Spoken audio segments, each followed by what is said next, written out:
العربي جيش واحد لن يفرق بيننا.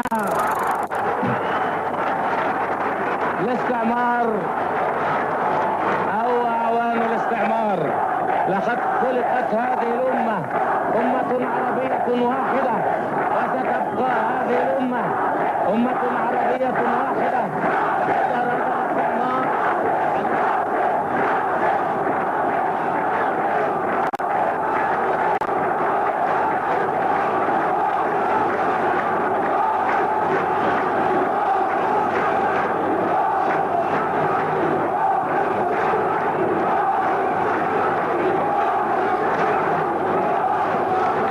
Egypt, the home of Gamal Abdel Nasser, a leader who ousted a corrupt monarchy as well as the British and changed political alliances in the Middle East for all time. His policies challenged the very basis of superpower influence and helped establish a third world power base. It led to the departure of Soviet advisors. But the open-door economic policy of the 1970s hasn't done much for the people's dignity, which Nasser brought to so many throughout the fiercely independent Arab world.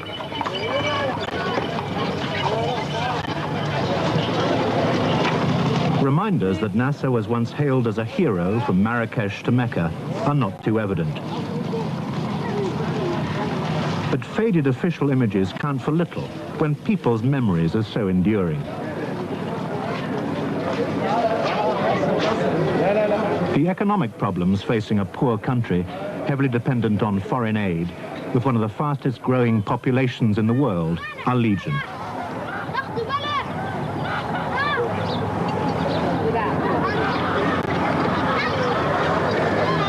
For most Egyptians, the poor, the high-rise luxury of city centers is a world away from reality. Nasser provided them with hope.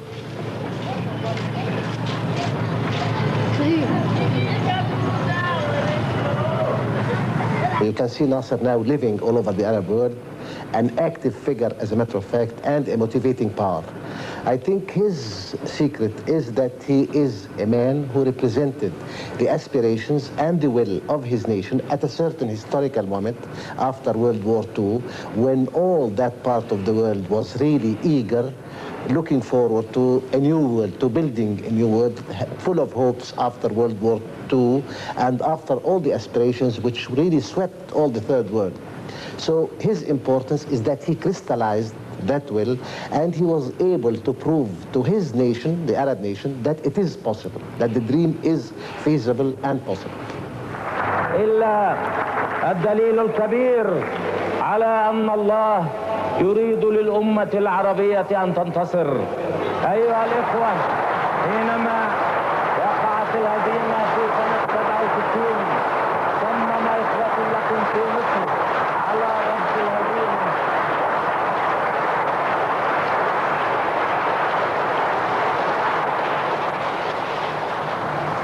For 20 years, Mohammed Heikel was involved at the highest national and international level as a confidant, close advisor, and friend of Gamal Abdel Nasser. He wasn't a politician, but a journalist, with access to centers of power few of his colleagues could dream of.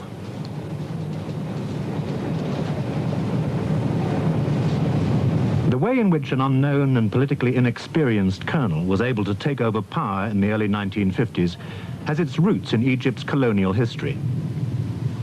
The fertile Nile Delta, and later the strategic and commercial importance of the Suez Canal, acted as a magnet to foreign exploitation. For 2,000 years, the world's first nation-state was ruled by foreigners: Persians, Greeks, Romans, Turks, French, and finally the British, who needed a shortcut to the Far East.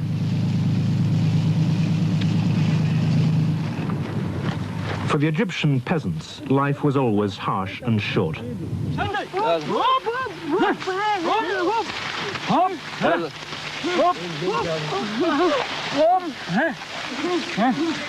Corrupt and spendthrift khedives or sultans combined with foreign interests to suppress any hope of real improvement. Land was the major source of wealth and power. But legal rights to it were held by a tiny minority. Irrigation was vital if crops were to flourish. Cotton for export was the main crop of the Nile Delta.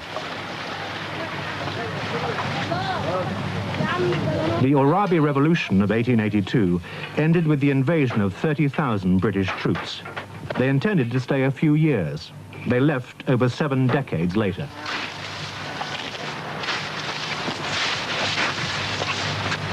Although never formally a colony, Egypt was certainly viewed as a vital component of the British Empire. Power was effectively shared between the monarch, the British, and the Egyptian elite. Although relations within the triad were often strained, common interests tended to prevail. In these circumstances, it was predictable that nationalist ideas should take root. But revolts and treaties were unable to shake Britain's resolve to protect, by force if necessary, her imperial communication, the Suez Canal. Meanwhile, Egypt rapidly gained a reputation as a playground for wealthy Westerners determined to have a good time. After all, Egypt had so much to offer.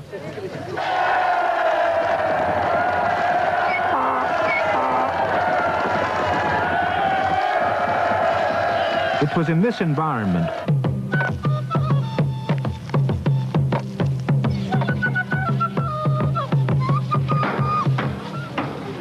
then, as now, one of the few ways to escape extreme poverty was to obtain a job in government service.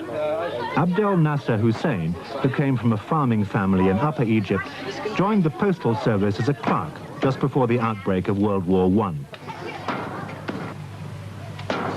He was posted to Alexandria, married, and started a family. His first child, Gamal, was born in 1918. For young Gamal Abdel Nasser, home life was insecure. His mother died when he was only 8, and he didn't get on with his stepmother. Much of his early childhood was spent with his uncle in Cairo, or moving to different schools when his father was posted elsewhere. When Nasser was, after he finished the secondary school, he wanted to go to a military school because this was a way to get out of home. He did not want to stay at home. He felt that he was not happy. He did not have a happy childhood. He was obliged to leave his house several times and stay with his uncle. And when he came to choose to go to university, as a matter of fact, he decided to go to the military college because he felt that he wanted a branch which he can study completely away from home. When he went to the military academy, he failed the criteria for application there. If you want to go to the military college before the Treaty of 1936, you have to prove that your father either pays a certain amount of taxes to prove that he's rich, or that he should be the owner of at least 20 acres. According to the previous criteria, Nasser failed, because his father is only a clerk in the post office. When this condition was abolished after the Treaty of 1936, he returned back with his application to the military college, and he was accepted and became an officer. It was the same thing, as a matter of fact, with him and with Sadat.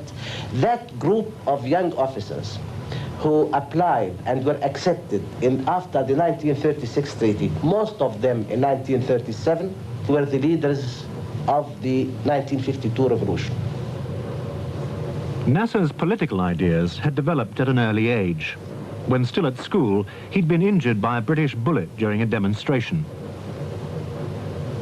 A career in the Egyptian army was an obvious choice for someone so eager for change. From a political point of view, the country was run as a British colony.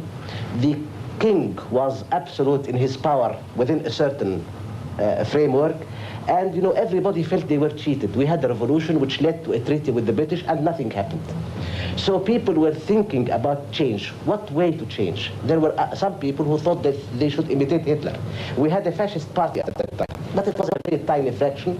But they were wearing green shirts, and others were wearing brown shirts and black shirts, and Egypt was full of shirts. But it was a period where Egypt was looking to where should it go?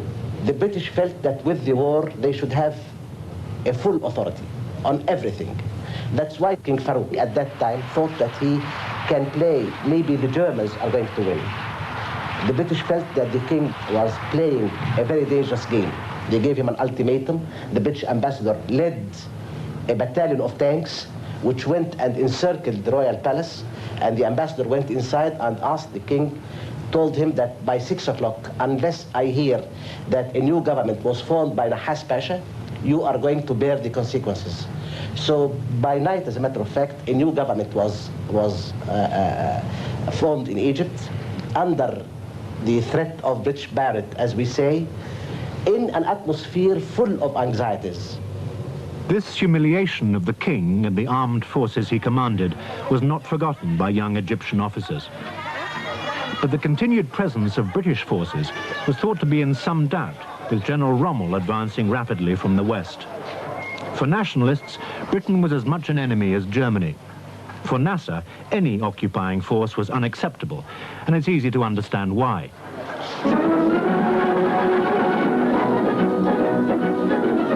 There's quite a buzz going on just now about the prices being charged to soldiers shopping in the Cairo bazaars. Men out east fall easy victims to the persuasive Egyptian traders. The inevitable swarm of little boys wanting to clean their boots. Very nice, very cheap, very clean, Captain Mackenzie. And they slap the polish on with their fingers. Malacca canes, very nice, very cheap, very clean. Ah yes, stockings. Letters from home tell how leg makeup takes the place of fully fashioned clothes.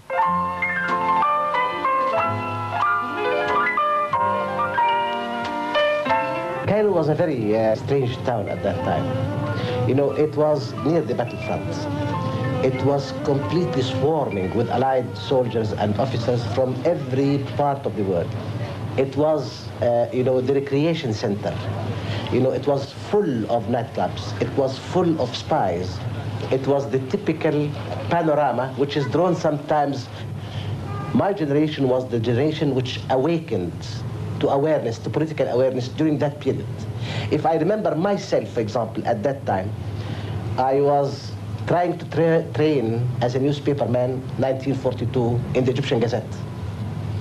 Yet I was, in the first year of the university, participating with some of my friends, trying to put up some resistance against the British, because we felt, I don't think that at that time I had German feelings, but definitely I had anti-British feelings.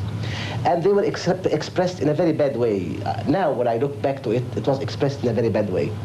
We used to go outside and try to look for British or Allied drunken soldiers and try to beat them.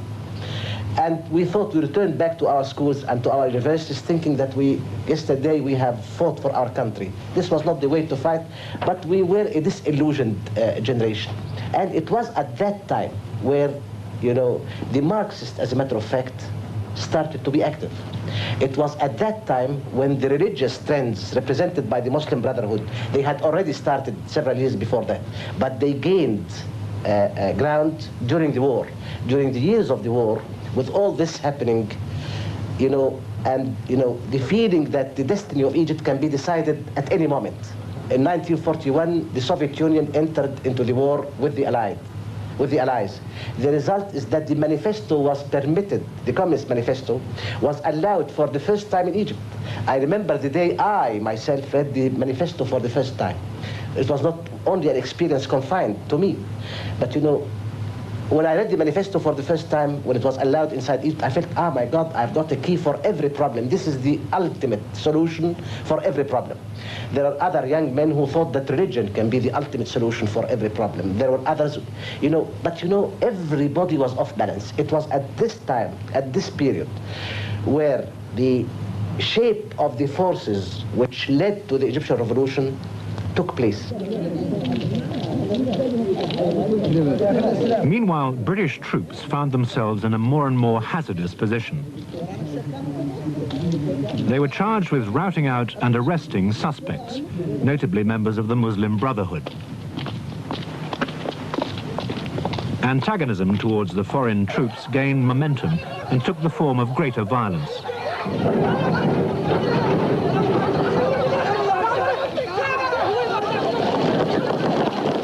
Membership of nationalist, Marxist and religious organizations was swelling. These trends were bound to be absorbed within the Egyptian army.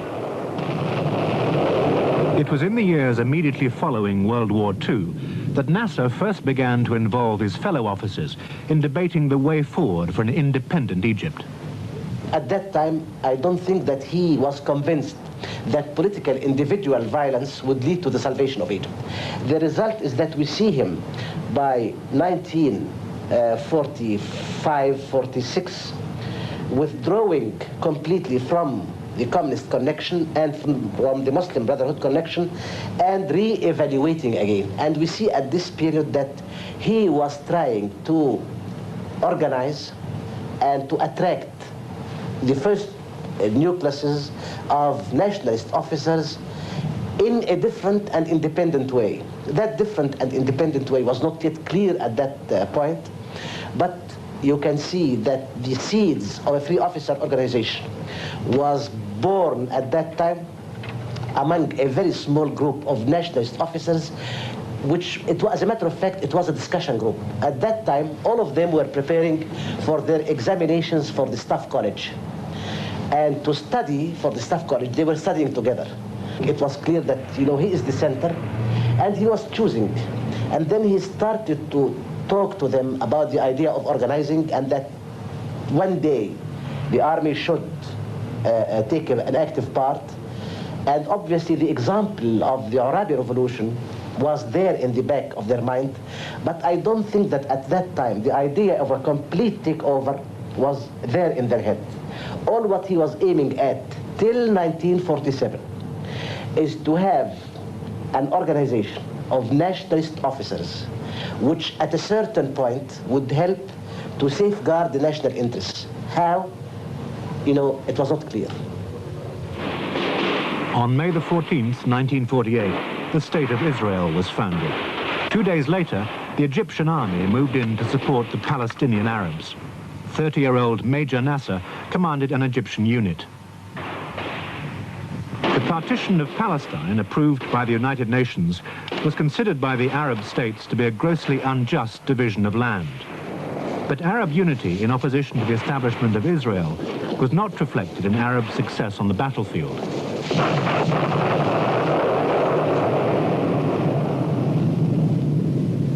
Outmoded arms, poor and intermittent food and medical supplies, ineffective leadership and disorganization eventually defeated them.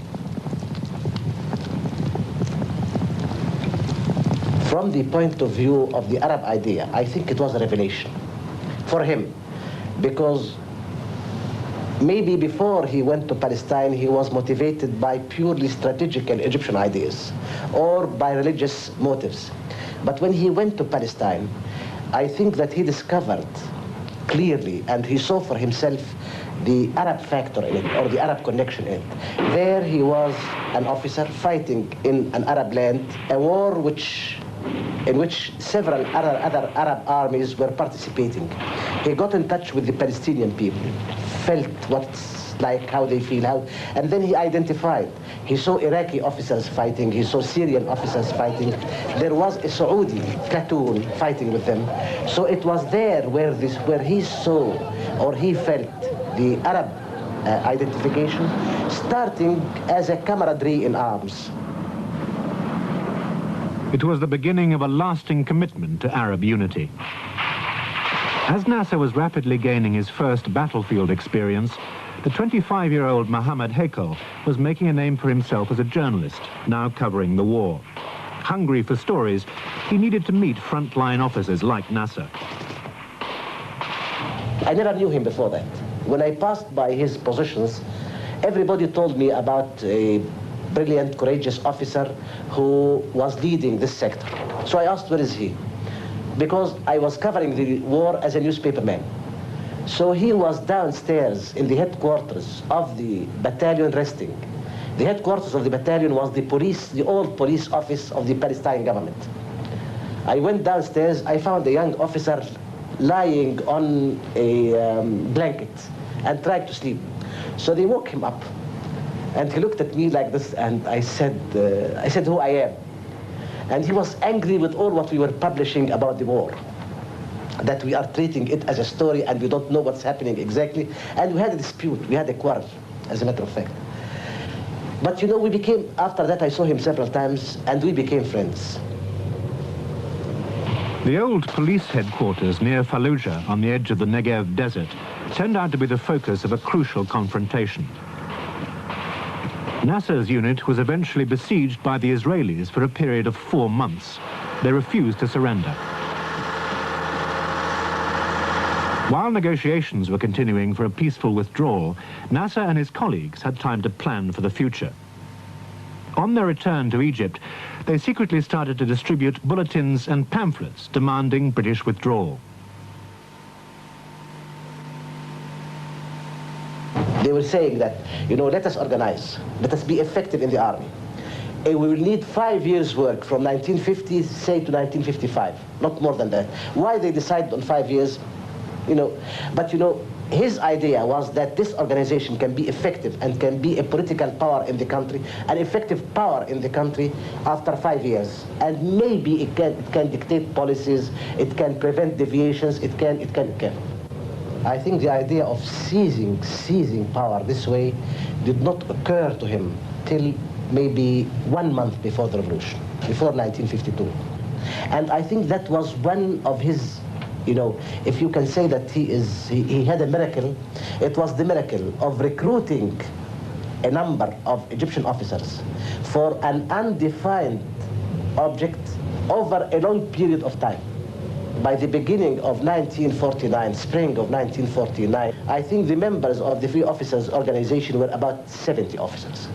To have 70 officers in the East, in the Arab world, keeping a secret for such a long time, I think it's a miracle. The presence of 80,000 British troops in the Canal Zone obviously influenced the future strategy of the Free Officers. At the time, there was a broad-based and often violent demand from within Egypt to see the rapid departure of the occupying force. Reaction from the British was often heavy-handed. On January the 25th, 1952, while they were searching out suspects, they attacked the Egyptian police barracks at Ismailia.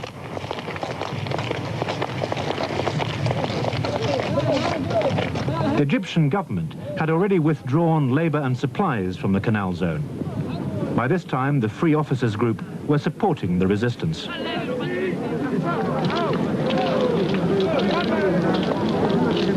Ordered by their Egyptian superiors to resist, 50 police and auxiliaries were killed.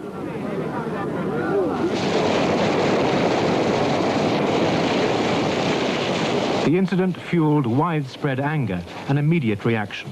The next day, Cairo burned. British properties and Western commercial interests were singled out for attack. Understandably, little effort was made by the Egyptian police to control the riots. They were the climax of 70 years of pent-up aggression. Cairo was in ferment, and the Egyptian authorities were reluctant to intervene. The extent of the damage was immense. 30 people died, including 10 British, hundreds were injured, and over 750 buildings were gutted. I think the fire of Cairo was, you know, the final act of a desperation in the country from so many factors, social factors. Take, for example, the social factor. You know, at that time, Egypt was a country of 19 million people. The average income in Egypt at that time was $47 per year. People were living under horrible conditions. Yet, besides this, you have the royal family and you have the land ownership, big land ownership in the country. You have, you know, the foreign interests. Again, the foreign interests in Egypt was something unbelievable. All the cotton industry, all the cotton trade was owned by the foreign powers, by foreigners. Insurance companies, banking, money supply, practically everything. 50% of the national income was owned by 0.5% or was going to 0.5% of the population. There were things which were obscene, as a matter of fact. I remember, without naming names, I remember a certain millionaire in Egypt who used to get the food for his parties from Maxim's in Paris. That was in Egypt, by planes. That was in Egypt, 1952. So, in the countryside, one felt that the thirst and the hunger of the farmers for the land was growing. And you could have seen at that time, in everywhere practically in the countryside, farmers were going against the big owners and burning their estates. At this stage, it seemed that all classes in society were united by their hatred of foreign domination. Concerted protest, both urban and rural, was rare for the Egyptian people, and their venom was not only directed against the British. King Farouk's preoccupation with Western luxuries, and above all his lack of interest in his country, epitomized everything that Egypt wanted to be rid of. Escorted by King Farouk's eldest sister, Princess Fawzia, the lovely 17-year-old commoner, Miss Nariman Sadek, poses specially for our cameras before leaving for her wedding with King Farouk. The combination of the defeat in Palestine and the Cairo fire left an already demoralized nation reeling in political and social turmoil. Celebrating on his wedding day the anniversary of his accession to the throne.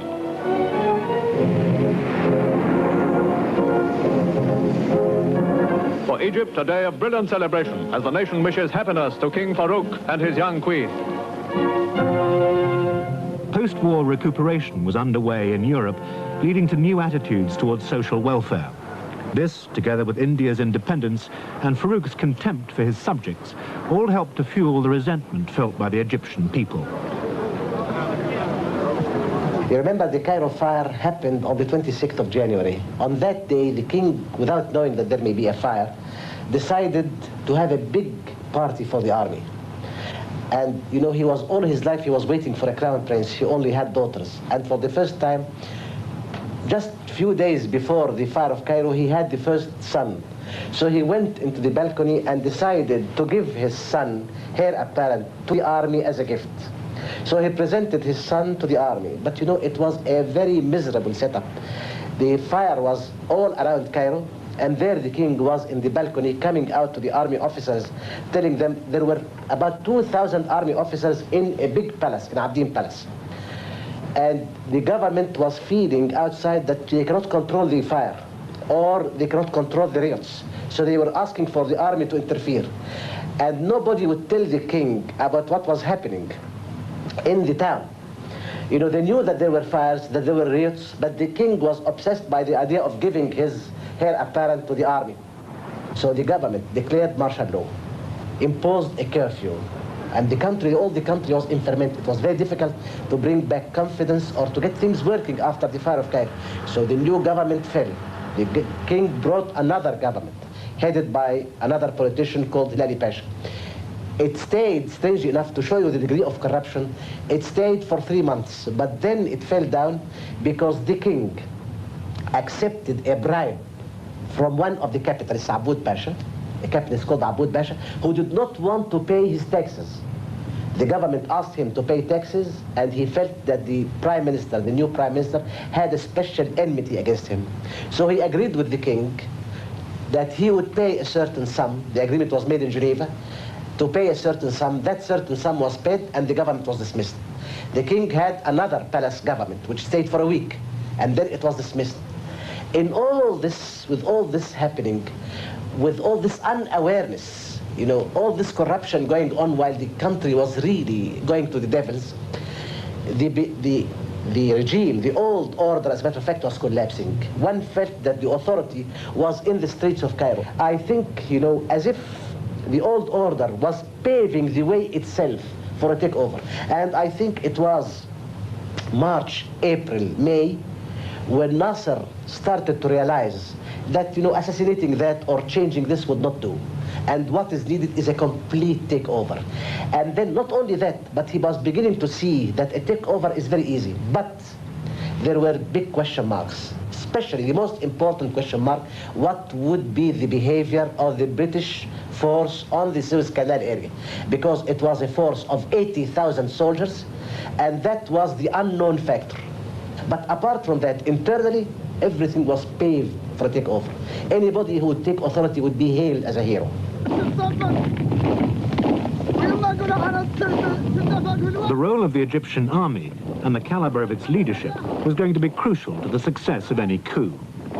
At a secret meeting on July the 16th, 1952, a group of free officers planned their strategy for the takeover. Chaired by Nasser, the group included a number of faces which were to form the basis of future governments. Anwar Sadat, Hassan Ibrahim, Kamal el-Din Hussein, and a young major, Abdel Hakim Amr. General Mohammed Naguib, befriended by the conspirators, was the chief contact for the journalist Heikel. Just before the coup, on a visit to Naguib's house, Heikel met Nasser and Amr, who left shortly after his arrival. I was driving my car when near Naguib's house there is an autobus stop, a bus stop. I found Nasser and Amr still there waiting for a bus. So I stopped asking them, would you like a lift? He said, which direction you are going? I said, I'm going towards the town. Naguib used to live at that time in the suburb of Zatoun, which is north of Cairo. And the drive to the town was a drive of about 15 kilometers. So Nasser came besides me in my car. I was driving. It was a black Opel. And Marshal Amir went in the back.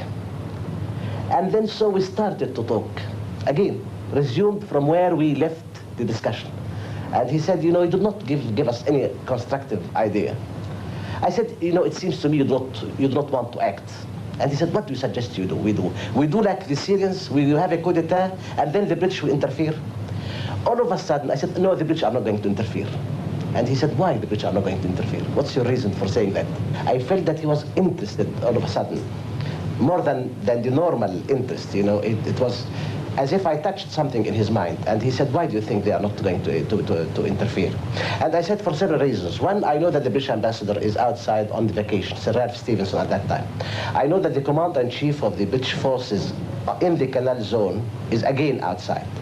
I know even that the military attaché, Brigadier Goulburn at that time, is going out or went out for a vacation. It so happened by chance that I was attending a cocktail party and I met the military attaché, the British military attaché, whom I knew before. And he told me that he is leaving. And I said, I know that the British ambassador is out. Everybody is out. Nothing is going to happen in the country. You are all so sure of... And he said, what is going to happen? So I told Nasser at that time, the three who would be the eyes and ears of London at this crucial moment are out. I continued, I don't think that the troops in the Canal Zone are in a state of readiness. Heikel's analysis proved accurate. The occupying British forces were concerned with day-to-day acts of violence and with uncovering arms caches. The idea that any group could be well enough organized to stage a coup was not something the British had seriously contemplated. The free officers recognized that their moment had come. The plan for a takeover, as a matter of fact, was only finalized 3 days before the actual takeover. And as I understood afterwards from Nasser the same night, he had a very simple plan. He felt that the country, he had two options. Either to go on the patterns of the normal coup d'etat as we have seen in Syria, moving tanks, occupying the palaces, the Ministry of Interior, the Ministry of Communication, all that, or something else. And I think he discovered the right formula, and his thinking was very clear and very simple. The only target at that night was to take over the headquarters of the army with its center of communication. And that is the stick. That's getting the stick. And then wait after that to use the stick against the king instead of the king using the stick against the country. Strange things happen. The forces which were available and participated in the actual adventure of the revolution was one battalion. Not one battalion which was not even complete, the 13th battalion. And at the beginning they thought of using this battalion from its barracks near Cairo to come to Cairo and arrest the army officers and encircle the headquarters and go and occupy it. The secret of what they were going to do leaked to the king, because a young officer whose brother works in the palace panicked. when 8 o'clock in the evening, he should have gone to his unit to be ready to participate. His brother caught him, found him, and he found him wearing his military clothes and going out at night. So he asked him, where are you going? And he trembled, hesitated, because he was tense already. And the brother felt that there is something. So pressing him more and more, he understood, he knew. So he right away went without any appointment to the palace, to the Kubba palace, and asked to see anybody responsible. And already he met one of the secretaries of the king. He was able to see one of the secretaries of the king and to tell him that there is a plan for a takeover and my brother is participating in it, and I want a pardon for my brother, and this is the information. That's how they heard about it. It was about 9:30 at that time. And by that time, no movements have started yet. They should have started to move 11 o'clock. But when the secret leaked, there were no movements yet. But the Egyptian bureaucracy, as normal, behaved in its, so the first thing the palace did was to inform the commander-in-chief. The commander-in-chief informed his chief of staff and asked for an immediate meeting for all the commanders of the different arms, the infantry, the air force, and all that, the intelligence and all. Nasser went to meet the 13th Battalion. The 13th Battalion was going to come from its barracks near Cairo towards the town, towards the headquarters of the army. So Nasser was eager, so he went outside with Marshal Amir to meet the battalion.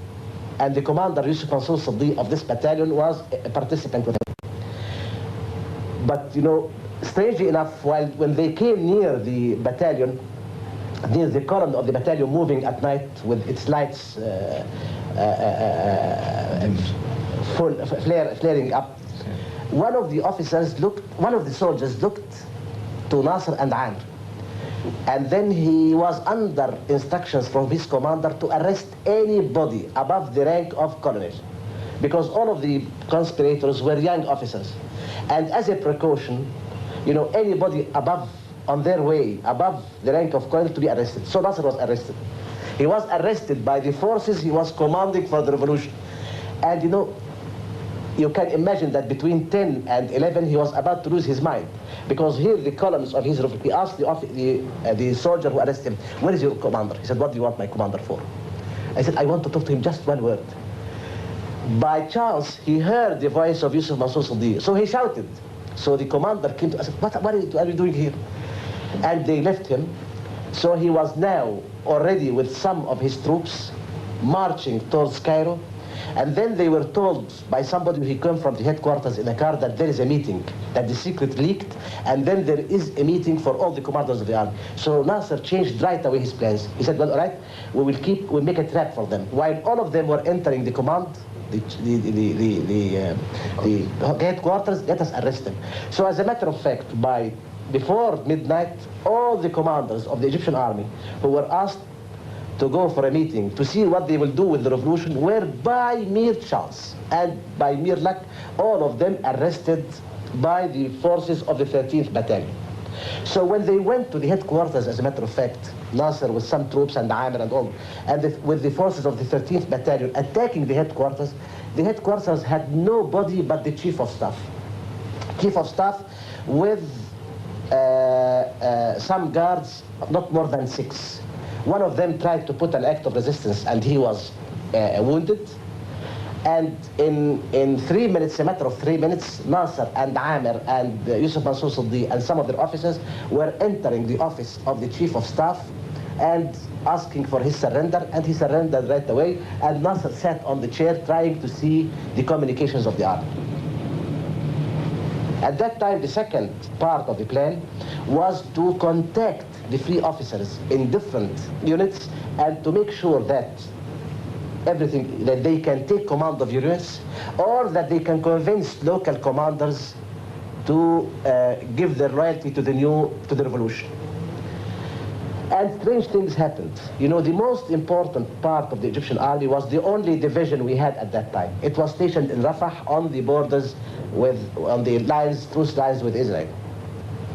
And the commander was a very strict general. So the 3 officers who were responsible for this division, or who were recruited from this division, met to see what they can do. And then they discovered that, if they told him, he would never accept any idea, such idea. So they decided something very strange. One of them, as a matter of fact, was his aide-de-camp. So they went inside, awakened him, and put him in a cupboard and closed it. And this man, Salah Salim, who became a member after that, who was a member in the Revolutionary Council Command, sent a telegram in his name to the Revolutionary Council Command. We support you with all our force. I and the 1st Division, Infantry Division, we support your aims and we back you. So when this was declared through army communication nets, and that the only division in the army, as a matter of fact, backed the revolution, the rest of it was easy. As a matter of fact, the division was unaware of what's happening. Its commander was arrested. A telegram was sent without his knowledge, and it was. The older, more experienced General Naguib was selected by the 3 officers to act as the figurehead for the revolution. He was likely to be more acceptable to the Egyptian people. Heikel delivered him to the coup headquarters. I took Naguib in my car. It was dark. It was night, 1:30 after midnight. Cairo was quite dark. The atmosphere was tense. While we were approaching the headquarters from his house, I felt that there were some troop movements. And he was talking. He said, but I don't know what they did. But, they can lead the country to a catastrophe. I tell you, anyhow, we are now authorized. I'll go and see. And if it is bad, if they are misbehaving, we'll tell them to go home, and as if nothing happened. So I was looking to him, in astonishment. We were alone in the car.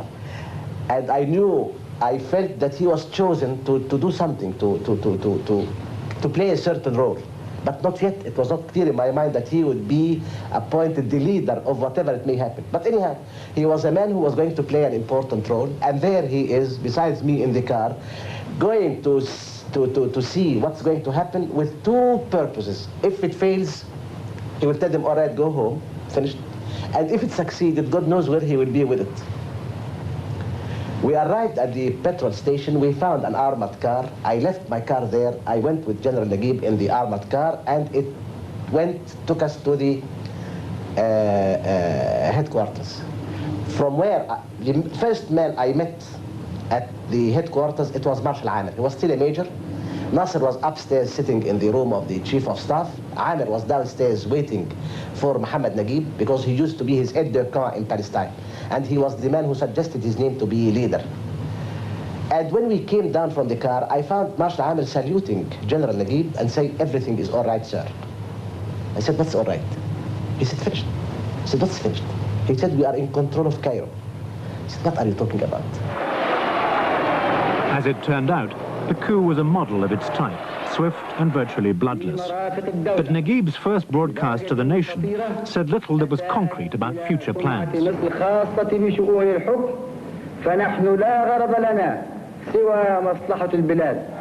The successful events of July the 23rd had made Lieutenant Colonel Nasser the real power behind the scenes. I remember afterwards he used to tell me, it's not that I wanted power, but I only wanted even a desperate act. I wanted that future generations would not say that our generation accepted national humiliation without our doing anything, without our revolt. So I was ready, as a matter of fact, that if even we were all hanged, if our conspiracy was discovered, even our movement failed, that at least future generations would say that we stood up to the corruption and to the foreign domination in Egypt, and stood up and resisted, and we tried. That we failed is another thing. But anyhow, as a matter of fact, it was clear on the morning of the 23rd that he succeeded beyond all his expectations and anybody's expectations. Beyond the obvious popularity of the revolution lay a pressing problem for the new leadership: how to bring stability to a country which had just seen 4 prime ministers within the space of 6 months. A dilemma was posed for the 3 officers fronted by Naguib. The king had recently taken the unusual step, for him, of appointing a prime minister who had a reputation for honesty and integrity. The new regime had to decide whether Hilali Pasha should stay or resign. Nasser's astute political sense left him in no doubt. And then I think Nasser made the right decision, because the king was asking, what do you want me to do? Hilali Pasha, before I left with Naguib, before I left the headquarters to inspect the Naguib inspecting the troops and encouraging the people, the masses in the streets, phoned me and said, do they want me to resign? Do they want the cabinet to resign? So I went to Nasser and said, Hilali Pasha asked, do you want the cabinet to resign? And he said, yes. And I looked at him and said, what do you have against him? The man is a very clean man. He said, nevertheless, tell him to resign, and that's all. I went to him, unfortunately, Pasha, you know, if you want to resign, do it. I returned back to Nasser, and he said, you know, the mere fact that the cabinet is going to resign by our advice and by our order means that we are taking the authority from the king, means that the new leadership is taking the authority from the king. So it was clear early in the morning that he is in full senses of what's happening. And, you know, that was the time, early in the morning on the 23rd, that I knew for sure that not only that he is the leader, but he is by far the only leader. Nasser and his colleagues were confronted by a groundswell of opinion that Egypt should be purged of its immediate past. Feelings were running high that the deposed king should be tried for crimes against the people. By that time, there was a quarrel in Cairo, because there was a dissent in the Revolutionary Council Command, and people were saying, how can we allow him to go? We should arrest him and try him and hang him, the king. And Nasser was against the hanging. And I remember hearing him, you know, Gamal Salim, one of the members of the Revolutionary Council Command, said, we should be tried for his crimes and hanged. And Nasser, you know, simply said, you know, if we are going to hang him, why try him? And if we are going to try him, why issue a statement and a judgment before we try him? And then I remember him, he was, you know, discussions went heated. And he stood up, and I still remember it, and looked to the members of the Revolutionary Council Command who were, you know, thirsty for the blood of the king, and said, now look, for all of you, I advise you to read The Tale of Two Cities. If you started blood will flow forever in Egypt, and blood will only bring more blood. So let us not make this mistake. Let him go away. We don't want him. Let him go away. The discussions went on till 6 o'clock in the morning of the 26th. Some members were in Alexandria, Sadat and Muhyiddin, directing the operation. The king would not know that his fate was in the balance, whether to let him go or to take him and hang him. But you know, by the morning, 26th, Nasser's point of view prevailed.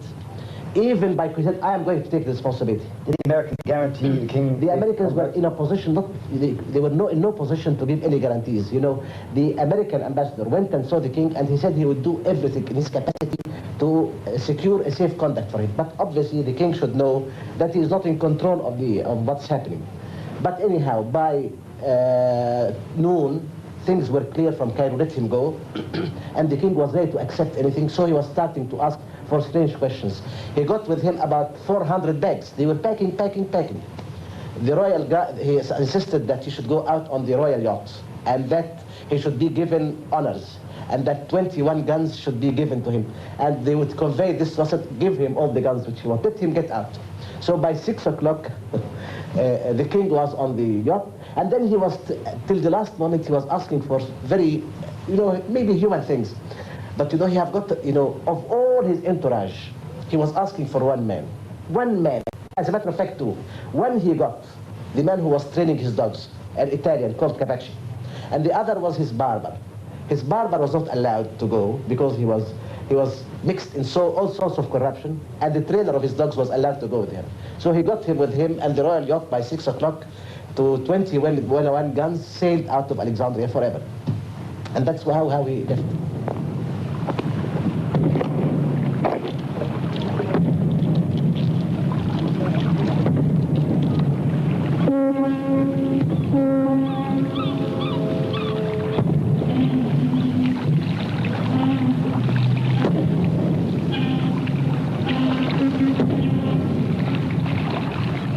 But as the royal yacht Mahrusa slipped anchor, the new regime was faced with the reality of the situation it had inherited. The group of officers who'd executed the coup had no cohesive ideology other than the determination to rid Egypt of its colonial past. But if the new regime was to achieve long-term credibility in the eyes of the Egyptian people, it would need an entirely new vision. The stage was set for the rise of Gamal Abdel Nasser, an Arab awakening, the nationalization of the Suez Canal, and a total shift of power in the Middle East. Who led the bloodless coup of 1952 were surprised by the ease with which they seized power. The problem they faced, however, was how to manage that power. Some of the revolutionary leaders think a king is the obstacle, that the leaders or the rulers of the old regime are the obstacle. And then when they are removed, then the road will be open.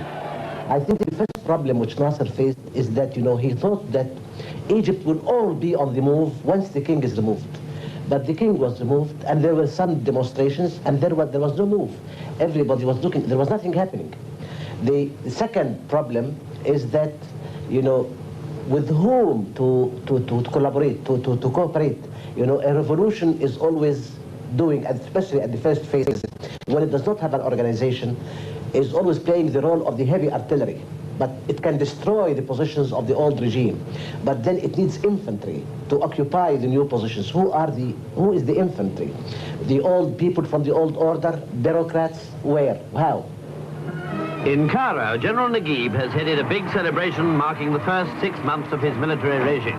Equally popular with the vast crowd that had collected, a march past by representatives of Egypt's armed forces. While the world might have seen General Naguib as the strong man in the months following the coup, the real power undoubtedly lay in the hands of 34-year-old Colonel Gamal Abdel Nasser.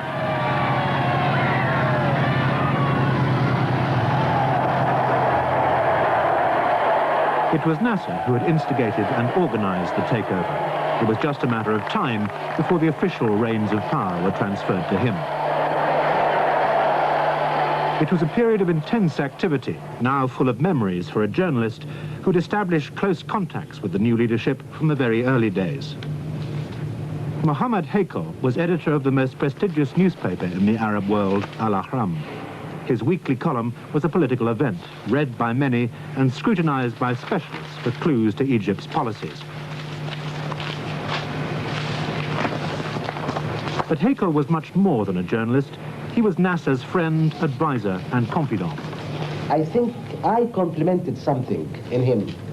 He was a man of action. Also, he was a man of thought. But I think he needed somebody with whom he can conduct a dialogue.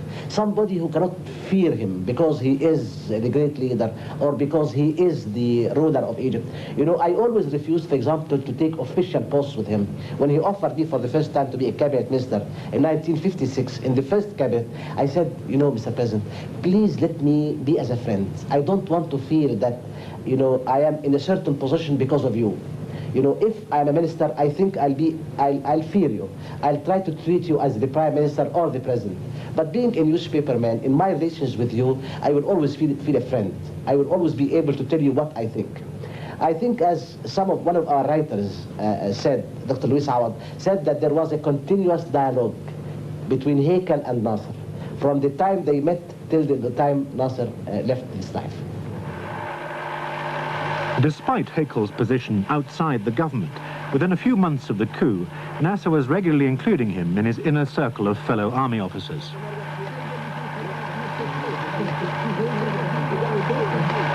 Nasser's first priority was to secure Egypt's position in relation to Israel. That meant buying arms. The occupying British were hardly likely to cooperate. The obvious choice was the United States. The anti-communist crusade, which had swept America, was reflected in its desire to establish a strong influence in the Middle East in order to counter any perceived Soviet threat. And it was Heikel who was asked to assess the political implications of an arms purchase. I had some discussions in Washington in the State Department, and then one day they took me to see the American general responsible for the American aid, military aid outside. He was a very fine general called General Olmsted. And when I went to see him in his office in the Pentagon, he was interested in a different subject. I was talking about the arms needed to Egypt. And then he looked to me and said, Mr. Heikel, look at this map of the world. Here we have got the NATO in Europe, covering Europe. There were flags and there were pins representing missiles, maybe representing air bases, army positions. And then there is, in the Far East, we have got everything ready. And then he looked to me and said, Mr. Heikel, we want to put some flags and buttons in your part of the world. I said, but General, you know, it's easy to put them on a map, but in Egypt it's difficult. In the Arab world, generally, it's difficult. He was thinking at that time of an Islamic pact, which would bring together Pakistan and Egypt and Turkey. Turkey being the most strong Islamic country, Egypt would be the defender of the faith, being the seat of Al-Azhar, and Pakistan would be the most populated Islamic country. It was my idea at that time that this is not going to work, because what the people in our area want is not to join any pacts dominated by foreign powers, but that we want independence. And that was what was Nasser saying in Cairo, as a matter of fact. But the general did not seem to understand very well, and anyhow I returned to Cairo, and Ali Sabri was still there leading the military mission in the States, waiting to fulfill the instructions which he got, because Nasser told him, don't return back to Egypt unless you get the arms with you.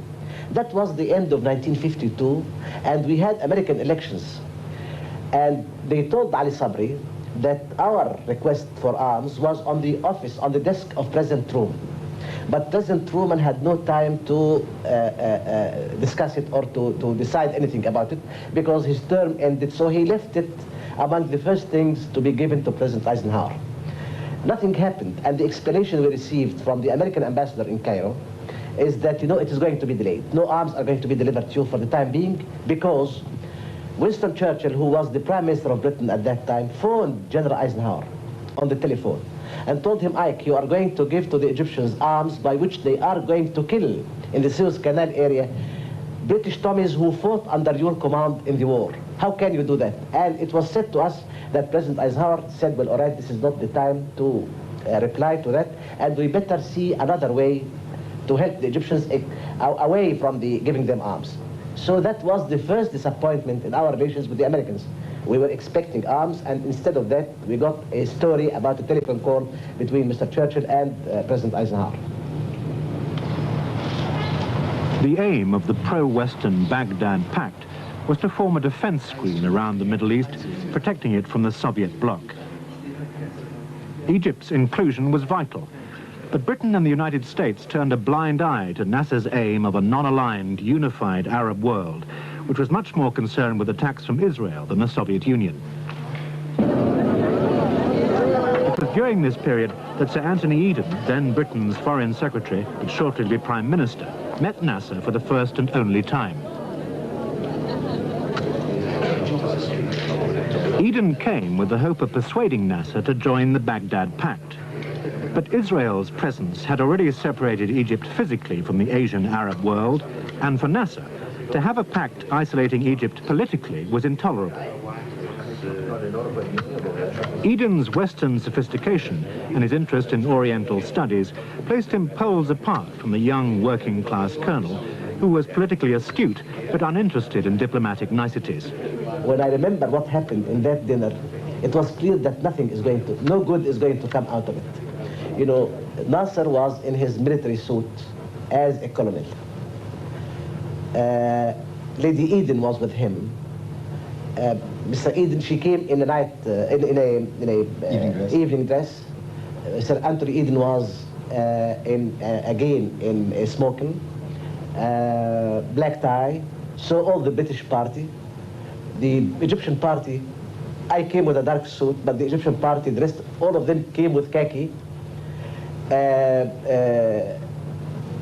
Sir Anthony Eden obviously playing the statesman, the refined diplomat, and then the catastrophe is that Nasser started to talk about the Arab world, saying that, you know, we want to keep the Arab identity. We want to have the defense of the area made by the people who are living in the area, and without the patronage of any superpower, of any big power. The British, of course, had very close links with Iraq. With Iraq, with Nouri Pasha and with the royal family in Iraq. So Eden told him, and I remember it very well, told him, you know, Mr. Prime Minister, I want you to talk to me about Egypt. Leave aside the rest of the Arab world. I know the rest of the Arab world. I know. So from the first beginning, Eden tried to establish himself as the Orientalist, as the expert in the Persian languages, and he was talking about poetry, Persian poetry and Arab literature and all that. And all those subjects were, you know, strange to Nasser, but, you know, he felt maybe offended. And then when we went to dinner, there were no ladies with the Egyptian side, no wives with the Egyptian side. Lady Stevenson was there, Lady Eden was there. You know, the atmosphere at the dinner table was very tense. And, you know, Anthony Eden was talking to everybody really, you know, from the top of the world. And I remember the first remark when we got to the cars, returning back to our homes, everybody returned after the dinner. And Nasser looked, what's this? We were treated, the man treated us like a prince treating beggars. What does he think? What's all that nonsense he was talking about? You know, but there was a clash of personalities from the first beginning, and it was not leading to anything. So, but you know, I think at that time, we were starting to make our point of view known in the Arab world. Nasser's vigorous campaigning against the Baghdad Pact brought him into contact with other non-aligned leaders. President Tito of Yugoslavia was keeping his distance from the Soviet Union and was already having considerable influence on Nasser's thinking over home policies. The Premier of India, Nehru, was challenging the politics of the Cold War. Similarly, Nasser had a different perspective over who was Egypt's real enemy. At that time, it was very important to define who is the enemy. At that time, as we saw it, the enemy was Israel. The Soviet Union was a potential enemy. The enemy was Israel, and it was the imperialist powers who are occupying our territory. The Soviet Union may be a potential enemy, but that lays in the future. So our priorities should be right. One, to keep Egypt's position in the Arab world. Second is to prevent the Arab world from really disintegrating each one of us going to a certain direction. Number three is to prevent a position which would leave Egypt isolated completely in front of Israel, while the rest of the Arab world would be looking to another enemy, the Soviet Union. In April 1955, Nasser attended the Conference of Non-Aligned Countries in Bandung, Indonesia. It was here that he met Zhou Enlai. The Chinese communist leader indicated that since the Americans weren't prepared to supply arms to Egypt, then the Russians might. Zhou Enlai agreed to pass the request on to Moscow. 5 months later, the Americans discovered that a secret arms deal was about to go through. The chargé d'affaires of the American embassy phoned me and said, obviously, by that time, I was very close to Nasser. It became very known that I play an important role besides him, and I'm there in his contacts with the rest of the world. So Mr. Heikel phoned me, and he said, we have got information. He woke me up 2 o'clock in the morning, and I felt that the man was drunk. I was astonished. And he said, he was screaming on the telephone, Mohammed, this is a very dangerous game, he said. We learned so and so, and now a special emissary is coming from President Eisenhower, Eisenhower to deliver a message to President Nasser. So please tell the president to keep everything quiet till he listens to what President Eisenhower had to say to him. You know, it was 2 o'clock in the morning. It was very strange. I was obviously in the know about what was happening. I knew that the deal was concluded practically, and I knew that the first shipments are going to come yet. But you know, to wake the president at 3 o'clock in the morning to tell him that the Americans told me so and so and so, I thought that, you know, I can't do it. So I waited till the morning. I phoned the president. I told him so and so happened. And then he said, then we must declare the deal. Because, I said, why do you want to declare? He said, because, you know, if an emissary is going to come, I can't refuse to see him. So I will see him. So he will ask me, I have got 2 options, either to reply and say the truth, and then I don't see why I should be making a confession to the Americans. Or I say no, and then I'd be lying. So the best thing is to declare the deal officially before the emissary comes, and then put them in front of fait accompli and leave them to behave the way they want. So, but where to explode the big news? He looked around if he had any engagements for public talks. That day there was nothing. And then he discovered in an item in a newspaper that there is an exposition in the offices of the public relations of the army for photographs about the Palestinian War, 1948, a competition and exposition of photographs. So he decided that he is going to go. So his office phoned the director of the public relations office of the army, telling him that Nasser is going to attend. The man was astonished because he was not invited. I mean, and then it was a very small occasion. And those who were going were a bunch of photographers, nobody else. As a matter of fact, 5 o'clock in the afternoon, we were going to this exposition, which was, the audience was 70 people, not more than 70 people, most of them photographers, assistant photographers, and some army officers from the public relations department. And there in front of this audience, which is not interested in, which does not imagine what they are going to hear, Nasser stood up and said, we have been asking for arms from the West, and they refused to give us. We have our will, and we are going to exercise our will. We will never accept a diktat from anybody, so we have decided to buy arms from Czechoslovakia. He did not say at that time the Soviet Union. And there was what was called at that time the spirit of Geneva, the cooperation between the 4 great powers. So the Russians did not want to spoil this by coming to the Middle East and doing a flagrant act like selling arms to Egypt. So it was decided that they are going to do it through Czechoslovakia, and it was called the Czech deal. So Nasser declared this. Obviously, the Arab world felt it was something out of this world, because the Arab world felt always that they are at a handicap, that they are at the mercy of the West, who is the only provider of arms. Unless we get arms from the West, we are unable to defend ourselves. So for the first time, there was, a freedom of maneuver. The Arab world was able to go and get arms from here or get it from there. And, it was, around the Arab world, there were shock waves everywhere. And, all of a sudden, it transformed the position of Nasser, really, in the Arab world. It made him an all-Arab leader, undisputed. The Czech arms deal provided Egypt with a wide range of assorted guns and rocket launchers, together with 150 planes and 300 tanks. 2 prominent Arab states, Syria and Saudi Arabia, which had also refused to collaborate in a Western pact, signed a mutual defense treaty with Egypt. Nasser's popularity continued to grow throughout the Arab world.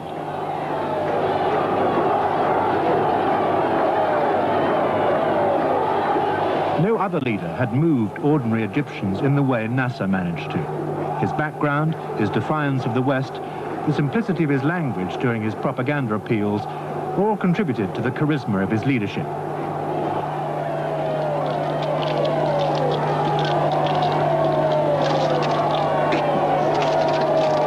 Despite every opportunity to use his power for personal gain, Nasser always rejected any idea of following the example of previous leaders.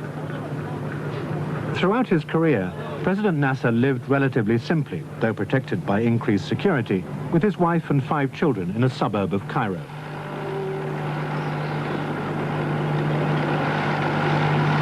Despite his heavy workload, he always reserved time for his family and was not the lonely ogre often depicted in the West. For Nasser, like most Egyptians, family ties were all important. He shared the concerns of the rest of Egyptian society in a way that the old political order had not.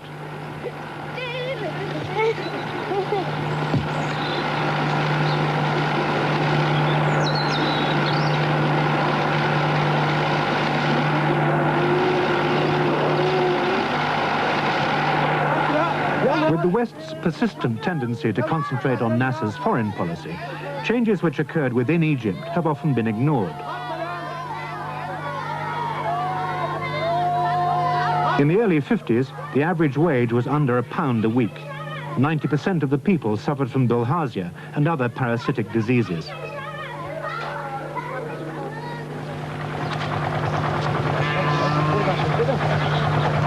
One of the new regime's first tasks was to set a limit on land holdings, particularly relevant in a country where only 5% of the area is cultivated. The rest is desert.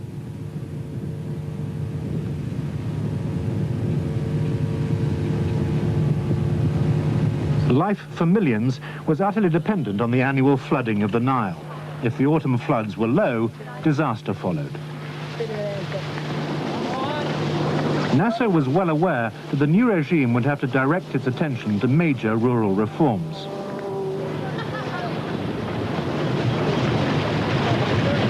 With sufficient land, irrigation, and reasonable incentives, the Nile Delta was capable of massively increasing its crop output. In 1952, 20% of the land was controlled by just 2,000 people, 1/100% of the population. Millions had no land at all.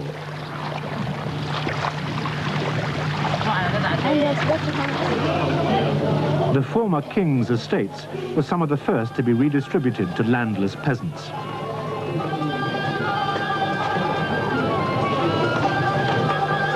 Although the majority of the people lived in the countryside, Nasser also attempted to develop Egypt's struggling industrial sector.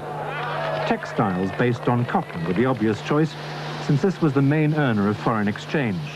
Less successful efforts were made to establish heavier industry.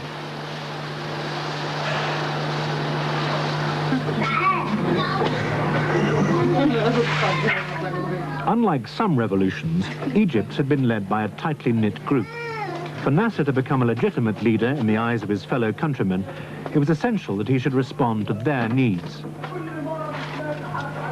Nasser provided a common touch, striking a chord in the average Egyptian, which had been lacking in the past. As a man, he did not change much. He kept his loyalties, I remember that, while colleagues of his started to mix with the Cairo society, Nasser kept his door closed. I remember one day I told him, why don't you go and see people? He said, who can invite me? First of all, those who can invite me are people who are against my social ideas. So the best thing is that I keep away. I think he kept his class purity till the end. I remember one day when we wanted to economize in our budget, we wanted to trim down our imports from outside. And he was discussing one day this problem with our Minister of Finance at that time, Dr. Kaisuni. And Dr. Kaisuni said, Mr. President, I have trimmed everything we import, but it's very difficult. So the President got the list, and then he found that we are importing cheeses for about $8 million. And we are importing food, I don't know what, for how much. I said, what's this food we are importing? Apart from wheat, what are we importing? And then he discovered that we are imported cheeses. And he said he started to omit by himself. I don't know, foie gras omitted, smoked salmon omitted. But then he got the Minister of Economics and said, I can't go through all this list, but I'm going to give you a criteria. Anything which you think that an army colonel did not try, take it away. Then it's not necessary for the rest of the people. For him, food, and I used to quarrel whenever he used to tell me, why don't you sit and have dinner with me? I said, well, all right, but I knew that I'm going to face an ordeal, because it's the same thing, and he would not imagine. I used to tell him that, the art of the kitchen changed a lot, and it's not a matter of boiled rice and a piece of meat in the midst of some vegetables.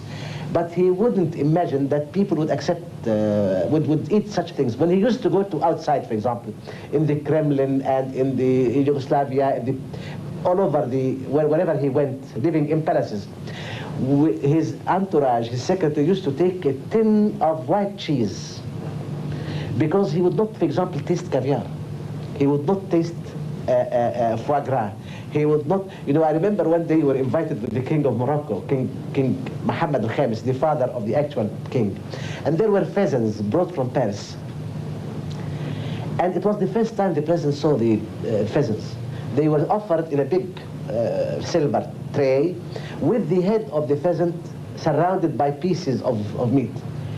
And the president was unable to stop himself from being shocked. So he looked at me and said, what, do they eat peacocks? So I tried to stop him, said, they are not exactly peacocks. What, they are eating peacocks? And looked to the king, do you eat peacocks here? He said, Mr. President, those are not peacocks. There is something different. And he would not touch it anyhow. But there were shortly to be more pressing problems on Nasser's horizon. Suez.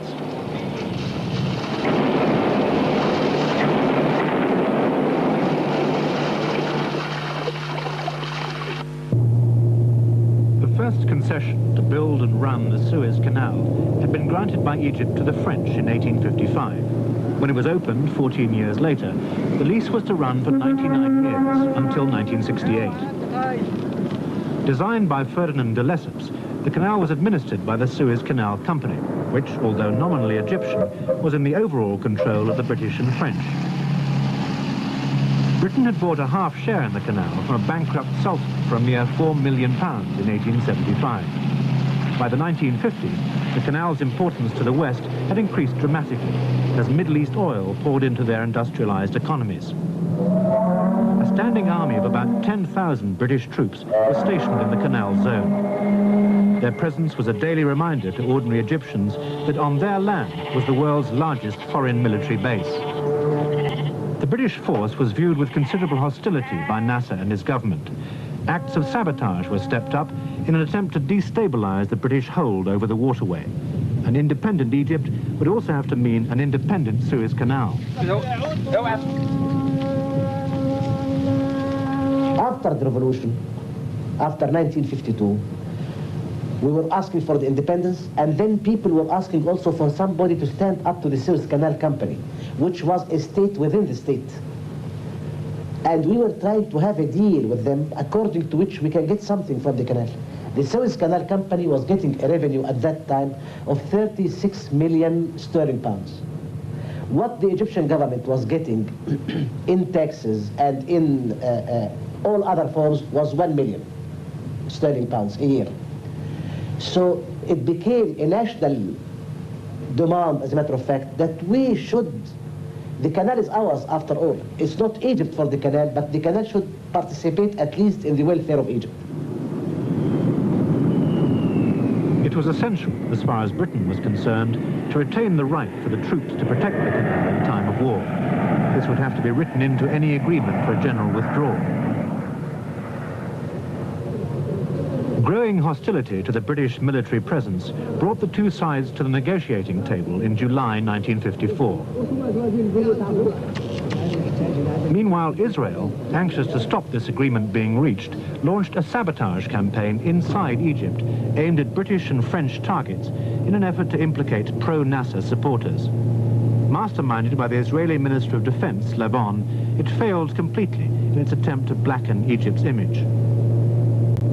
In October 1954, the withdrawal agreement was signed, and by June 1956, the last British troops left Egyptian soil. But there were to be other problems. The original Aswan Dam had been built with British money in 1902. By 1952, the huge expansion of the Egyptian population made a larger dam essential. It would be the cornerstone of the new industrialization. Providing irrigation for an extra 1.25 million acres, it would cost over $1 billion.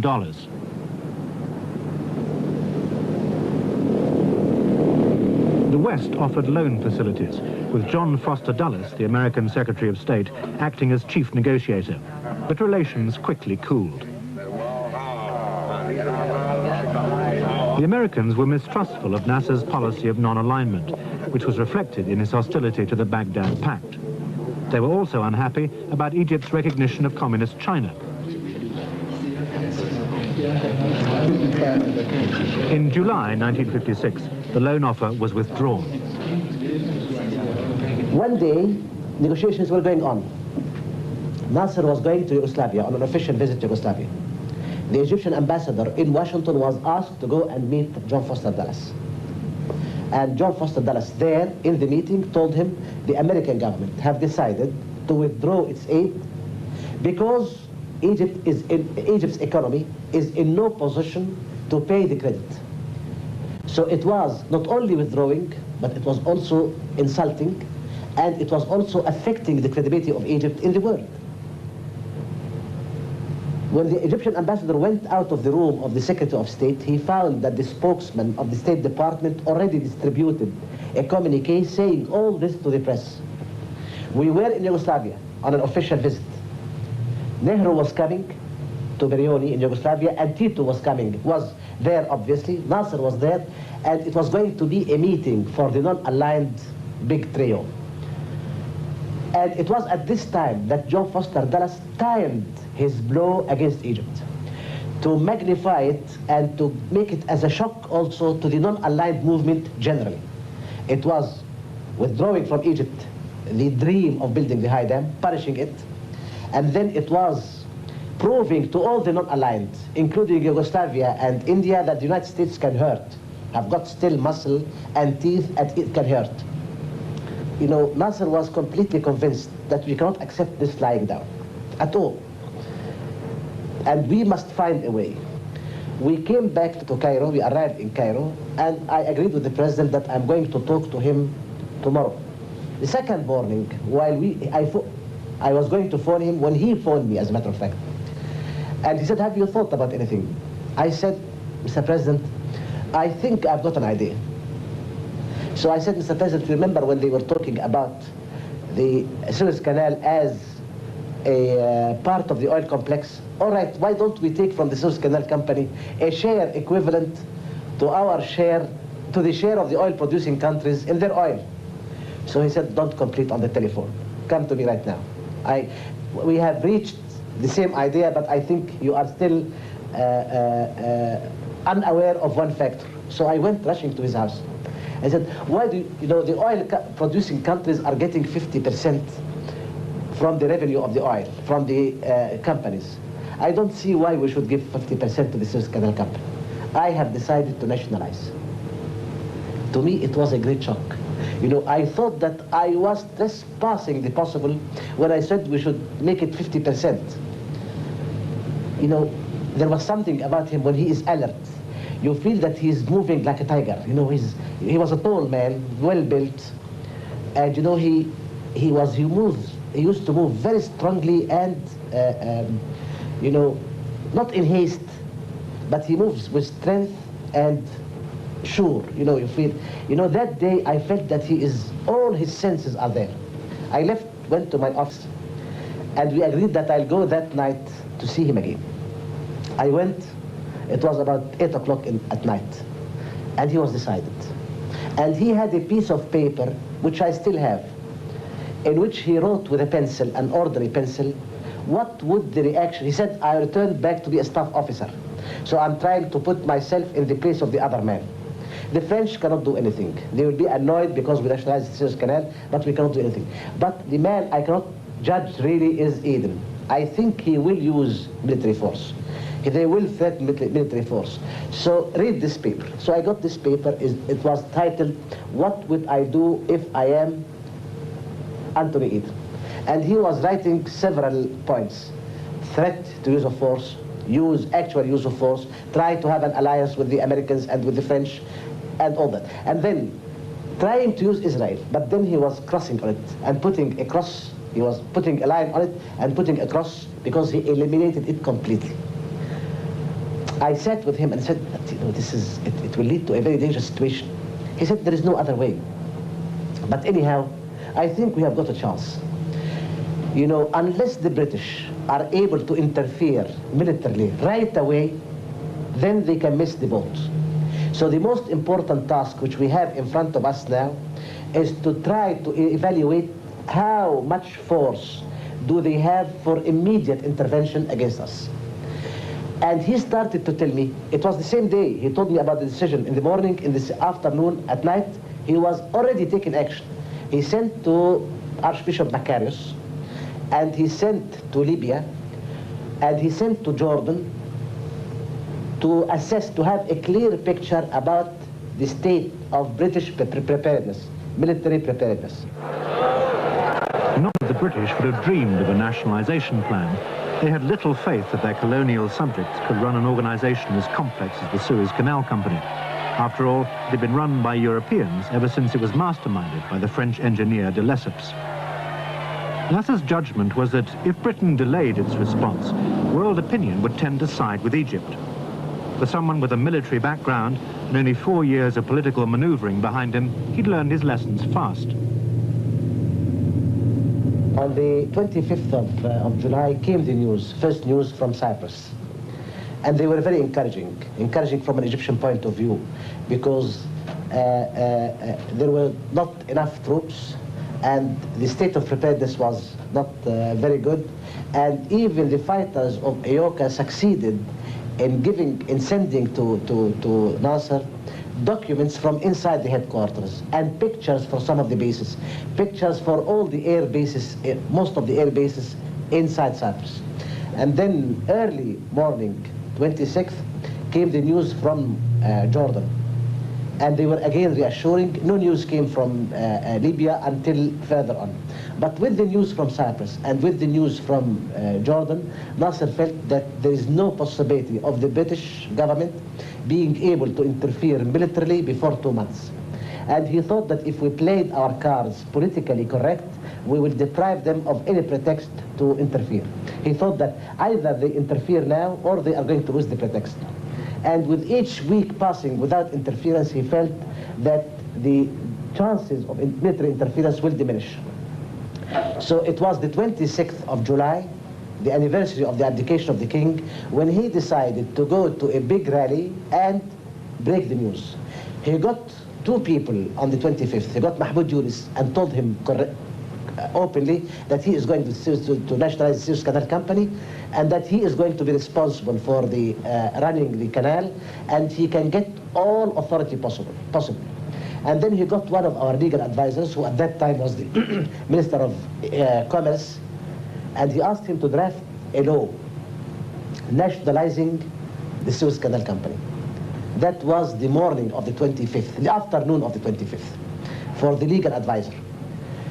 On the 26th, he was thinking about it, and then he told some members of the RCC, the Revolutionary Council Command, and he had a cabinet meeting at 5 o'clock in the afternoon of Thursday, the 26th, and he was going to announce nationalization about 7 o'clock at night. In a speech, Mahmoud Yunus, the man who was going to run the canal, got all his plans, prepared his men, and took working groups to the Suez Canal area, but Nasser kept, his ability to change everything at the last moment. So it was agreed with Mahmoud Yunus that if he mentioned the word de lesseps in his speech, that means that he will go ahead with the orders and implement them. If he does not mention the word de lesseps, he should keep quiet and not do anything, no nationalization. He went into an open procession, an open car, went to Mashia Square in Alexandria, and there he started to talk. The code name was de lesseps for Mahmoud Yunus, so he said it once, but thought that maybe Mahmoud missed it. So he went on repeating without any reason. It reminds me of de lesseps, the days of de lesseps. So he repeated, instead of saying de lesseps once, he said it 13 times in the same speech. It was enough for Mahmoud Yunus to go and implement the order. The Suez Canal Company was taken, and the people there were completely surprised. The French directors, everybody thought that somebody gone crazy in Egypt, because they never expected this. It transformed the Arab world. It transformed Egypt. Never before and never after, I don't think that the Arab world was taken completely by the feelings it experienced that night. It was really a strange night. People were going around crazy about it, all over the Arab world. The West's reaction to Nasser's speech was one of amazement. In spite of evidence to the contrary, Nasser was still worried that the British might retaliate straight away. But with no troops in the canal zone anymore, the British were in a weak position. Hurried meetings were organized to establish the full implications of the takeover. Everything depended on the support they could obtain from the Americans. Nasser and Heikel waited anxiously for news from the early London meetings. Nasser was in Alexandria, I was in Cairo, and he phoned me asking me if there is anything on the tickers coming from London. I said they are going to meet. And he said, well, all right, I think your newspaper will beat my office with the news. Whenever it comes, you will know before that. So please tell me, phone me right away. I said, where will you be? He said, I'm going to a movie. He was going to a movie in Alexandria from 6 to 9. And I said, why don't you stay out? He said, to do what? I'll sit down and I'll try to eat my nails till I receive the communique. I'll go to the movie with Marshal Amir and with Baghdadi, I think, one of the other members of the RCC, and we will wait there. And when we come, be ready with the news. I'll phone you right away when we come, and so you can read to me whatever they decided, what communiques they issued after the meeting. And this happened. You know, he went to a movie. I was following nervously what was happening. I saw their communique, their final communique. They decided to ask for an international conference, the first London conference. You must have known at that time that he had got away with it. You know, we were feeling that with each week passing, the possibilities of a military intervention is fading away. And I remember the Soviet Union was of that idea. I remember that even as early as August, for example, Shepilov, who was the foreign minister of the Soviet Union, told us officially that he does not think that the British have got any pretext now for interference. As a matter of fact, we have done all what is possible in the world to take any pretext for their interference. So the Suez Canal was running very effectively. I remember I was phoning Mahmoud Yunus every half an hour. Is the navigation going on very well? And it was going very well, to the surprise of everybody. The foreign pilots were working, but not yet boycotting, and our pilots were working fine. And you know, whenever the president used to phone me, I used to tell him, you know, I phoned Mahmoud Yunus and everything is going perfect. And he said, now look, will you please stop contacting him, because you are diverting his attention and making him nervous. I myself did not contact him at all, leaving him to do his work, knowing that if he faced a problem, he would contact me. But if we went hovered around him, we are going to distract him. So the best thing is to leave him there, to run it. In the first month under Yunus's management, canal traffic increased by 15%. But to Britain, Egyptian control wasn't an option, whatever their competence might be. A meeting was called in London in August to discuss the situation. Israel wasn't invited, and Egypt declined the invitation. Prime Minister Eden addressed the gathering of canal users. On behalf of Her Majesty's Government of the United Kingdom, I welcome you here to this conference in London. The occasion for calling it must rank among the greatest that any of us have had to face since the Second World War.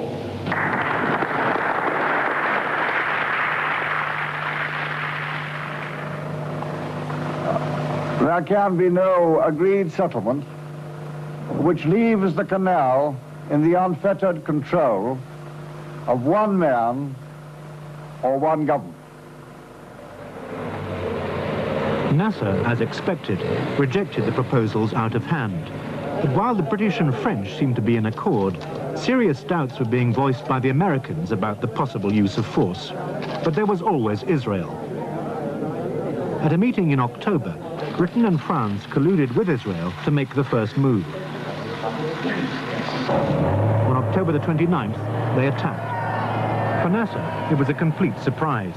He'd never envisaged that Western powers would conspire with Egypt's principal enemy, Israel. The plan was for Israel to attack first, and as fighting intensified, France and Britain would issue a joint ultimatum to the two sides. The ultimatum which was delivered to our ambassadors was that telling us and the Israelis that our forces should withdraw 10 miles away from the Suez Canal. Our forces were at the Suez Canal, but the Israelis were not there. And to withdraw our forces 10 miles from the Suez Canal and allow a British and French expeditionary force to land in the Suez Canal, it means surrendering the Suez Canal. So, which was the object of the struggle of the past 4 or 5 months. So, all of a sudden it dawned on us that we are being not only attacked, but we are being deprived of the prize which we thought that we have got finished. And so Nasser was determined to fight. There was no other way but fight, although many other people tried to dissuade him from fighting, because when the proportions of the battle became known, many people were scared.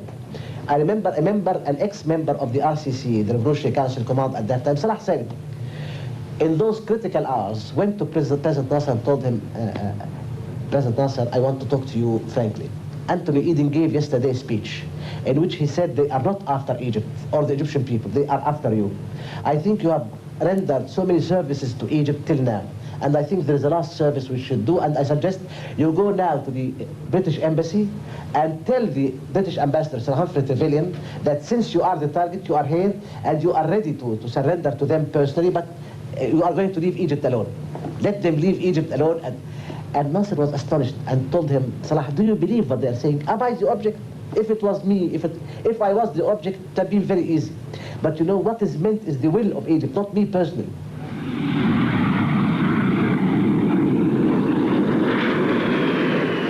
Predictably, Nasser refused to accept the ultimatum. The following day, the British bombarded Port Said. The combined attack of the three forces was intended to bring Nasser to his knees. Eden particularly personalized the quarrel. Nasser's pleas to the Egyptian people, his vision of his country as the graveyard of invaders, and the confidence with which he distributed 1 million small arms, united the country to a degree which until then had proved impossible.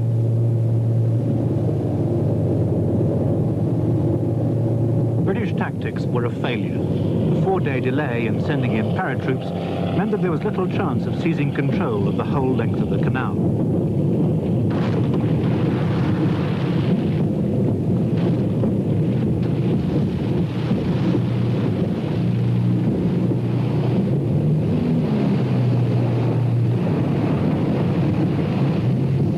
The bare statistics showed an Egyptian defeat. 2,700 killed or wounded, as against only 140 British and French.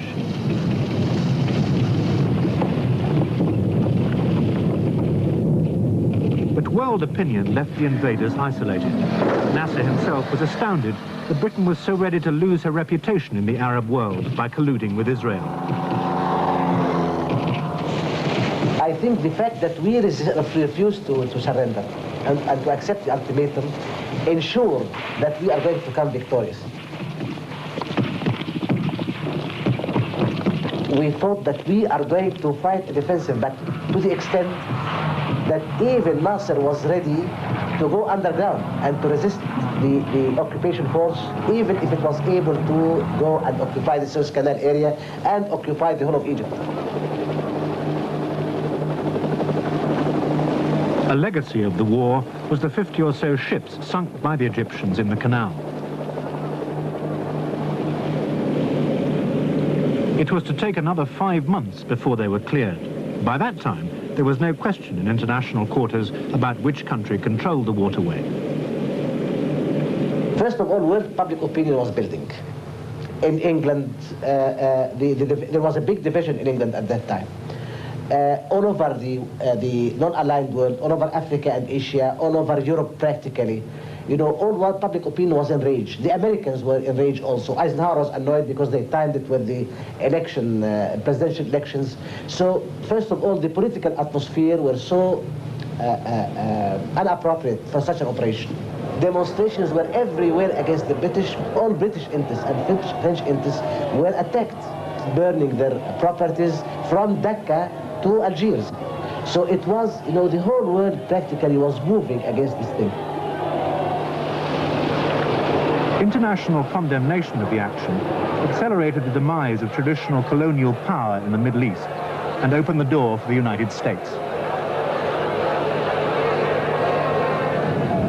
The two superpowers, so violently opposed over Hungary, were in total agreement over Suez. Eden had completely misjudged world opinion, turning Nasser into a hero whose star shone far beyond Egypt's boundaries. As the British troops left Egypt, they took with them the last vestiges of Britain's influence in the affairs of the Arab world. For Sir Anthony Eden, the Suez affair had proved to be a political graveyard. I don't think they were even politically prepared or militarily prepared. You know, if we want to occupy the Suez Canal area, that means that they should have occupied all of Egypt. To occupy all of Egypt at that time, the forces which they amassed for unless Egypt surrendered, the forces which they amassed for the operation was not sufficient, simply not sufficient. It could not have achieved the job. So I think it was an ill-conceived plan. Politically, it was badly conceived. Militarily, it was badly conceived. And I think it was built on one thing, that Nasser's will weaken and he will surrender. The moment this did not happen, the whole thing collapsed. As a matter of fact, he came out not only as the leader of the Arab world, but as the personality of the Third World General, the major leading personality, Third World General. I remember President Castro came to Nasser one day and told him, you know, while we were fighting against Batista and we were afraid that the Americans may interfere against us, we were inspired by your victory in Suez. And we said, if a country like Egypt can stand up to two powers like France and Britain, added to them the Israelis, then we can stand up to an American-backed stooge like Batista. But you know, it was a turning point. After that, the winds of change started to blow all over Africa. The Middle East was a different place. Africa, Asia and Africa, Latin America were different places. You know, really Suez was a turning point in modern times. The Suez affair established Nasser as an international leader to be reckoned with. But the question remained, how would he measure up to the political challenges beyond his frontiers?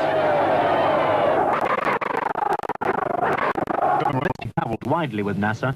As a friend and confidant, he acted as a sounding board for Nasser's ideas. This gave Heikel a unique vantage point from which to observe events that reshaped the Middle East.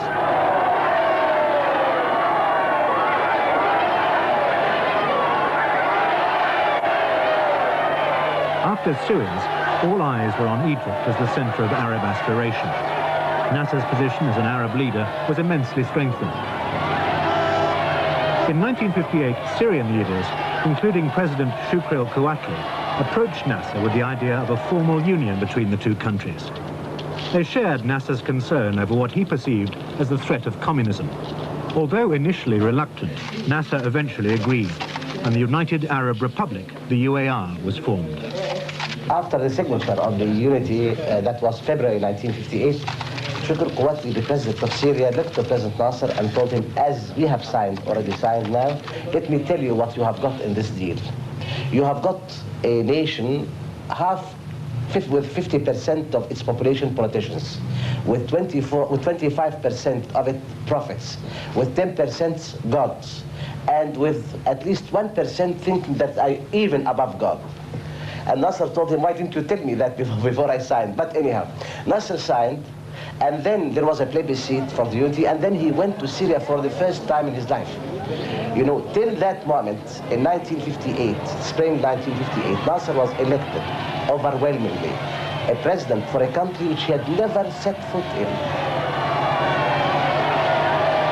So he went for the first time, and you know, it was something unbelievable. The way the masses went out to greet him, being the symbol at that time of, you know, Arab aspirations, Arab independence, Arab social revolution, Arab political revolution. You know, it was really something. I remember one day we were standing in the balcony. The scene in front of him was unbelievable. You know, a sea of people from the palace till even the foots of the hills at the end of a big street. You know, at least 1 million people in the at least 1 million people in mosques. And they were hailing him. Came out and talked to them once, and then returned back. Came again, talked to them. So he was sitting in the balcony with the microphones in front of him. I was sitting in the back, and then he asked me, he called me. I came out, and he said, what do you think of this? I said, Mr. President, I'm thinking of two things. One, I hope that, you know, you would realize, you know, this is great what we are seeing. I wish that I can do to you what some of the friends of the Roman emperors used to tell them. Walk behind them in processions and tell them, don't forget you are a human being. The second thing is that I am asking myself how it's all going to end. Because with all my, you know, I'm taken completely by what I am seeing. But, you know, I can't imagine that the factors which prevented our unity all over the years are going to disappear this way by this wave. I remember one day we were in a train going around, and, you know, people were hailing everywhere. He was sleeping in the train. And then people were there on the station and the platform and on the road, hailing him. So he jumped from bed and he put on a shirt while still keeping the underwear and opened the window, and he was looking. Everybody was seeing him till the middle here. And I said, what if the people imagine that you are staying this way?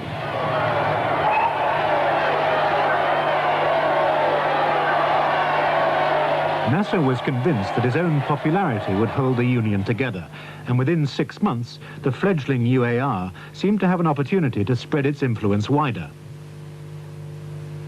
The Iraqi regime, for so long the West's reliable ally, was swept aside in a bloody coup that appeared both anti-Western and pro-Nasser. The response of the regime in Jordan and of the Lebanese Christians was to look to their Western allies for help in combating a possible revolution in the Middle East inspired by Nasser's example. Within 24 hours, US Marines from the 6th Fleet had landed in Lebanon. The Americans assumed that any demonstration of Arab radicalism must ultimately be backed by the Soviet Union. Furthermore, that Nasser's so-called empire building must be linked to it. In the West's eyes, Nasserism was just an Arab version of communism. The long-running propaganda war reached its height.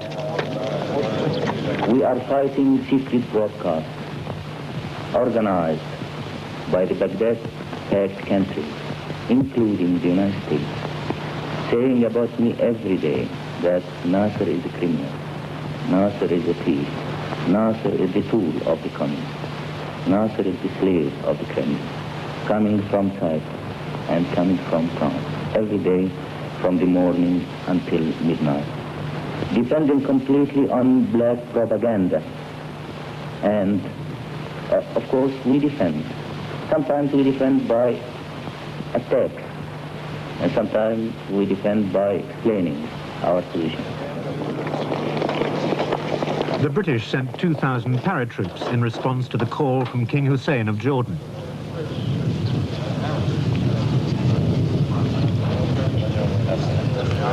Nasser was as surprised as the West over the Iraqi coup and anticipated a Western response.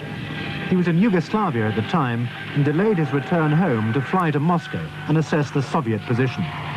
It was dawn when we arrived in Moscow. They wanted to keep it a secret visit, and we also wanted to keep it a secret visit. So we landed at the Vnukovo airport at the end of it, and then we found Mikoyan waiting for us. And Mikoyan and Kosygin waiting for us and saying that we are going to a hidden palace, and that Khrushchev will come to meet us there 10 o'clock after we can have some rest. So we asked the Russians to get us our ambassador, and the poor man, he was practically kidnapped. He was phoned early in the morning, told that, they want him right away at the Ministry of Foreign Affairs in Moscow. He said, I don't have any cars. He said, we are going to send you a car. So he found a car in 10 minutes in front of the embassy. He went into the car thinking that he's going to the Ministry of Foreign Affairs. But he found that the car is rushing outside Moscow. He tried to talk to the driver would not talk a word to him. And poor ambassador thought that he is kidnapped, that he was kidnapped. Something happened to him. He arrived at the palace, entered the garden. I was there working with Dr. Fauzi, trying to review the situation. And the ambassador came and looked to us, in astonishment. What's this? And we said, what happened to you? And we knew what happened to him. He was astonished. He was, it was by 10 o'clock, Khrushchev came. And we had our first meeting. Khrushchev was very clear, as a matter of fact, to give him the credit. He said, this situation can lead to a world war. Nobody is ready for it. The Soviet Union is not ready for it. We are ready to help you politically, but we think that you already achieved a victory. Arab nationalism, with the revolution in Iraq, achieved a victory. The most important thing now is not to gamble with this victory. The most important thing is that you should play for a peaceful solution and try to de-escalate the crisis. We are ready to help you with anything you want politically, but you must understand that you have to decrease the tension, and this is the time for statesmanship. As it turned out, the United States and Britain withdrew their troops and further confrontation was avoided. But early hopes that Iraq might join the Union with Egypt and Syria were dashed. Nevertheless, Iraq left the pro-Western Baghdad pact, allowing it to return to the Arab fold. A common language, religion and culture all fostered the cause of Arab nationalism and independent foreign policies. Pressure from the West to win over Egypt was intense. The Tower of Cairo was a case in point. In the early 60s, Nasser allegedly received a bribe of hundreds of thousands of dollars from the CIA. But he used it to build this monument to his defiance of the United States. It housed sophisticated intelligence gathering equipment, often used by Nasser for Egypt's benefit, to discover what the Americans and Israelis were up to. On the home front, living conditions improved. but population drift from the countryside to the towns continued to put an enormous strain on public services. Nasser followed up his initial land reforms with new limits on ownership. Foreign land holdings were taken over and redistributed. These socialist reforms were not an indication that Egypt was moving closer to Moscow. On the contrary, they coincided with a period of intense argument with the Soviet leadership.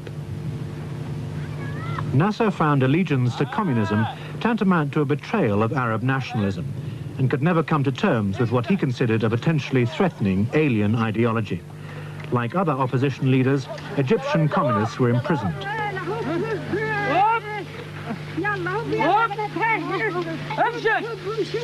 Nasser's tough stance on communists throughout the Arab world led on more than one occasion to angry exchanges with the Russian leader Khrushchev.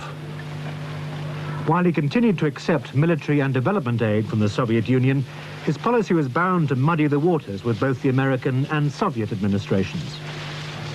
We were quarreling with the Americans, and all of a sudden we found ourselves quarreling with the Russians. Things moved because of what happened in Iraq, as a matter of fact, and because Iraq stayed aloof. Many forces were encouraged that they can break the unity between Egypt and Syria.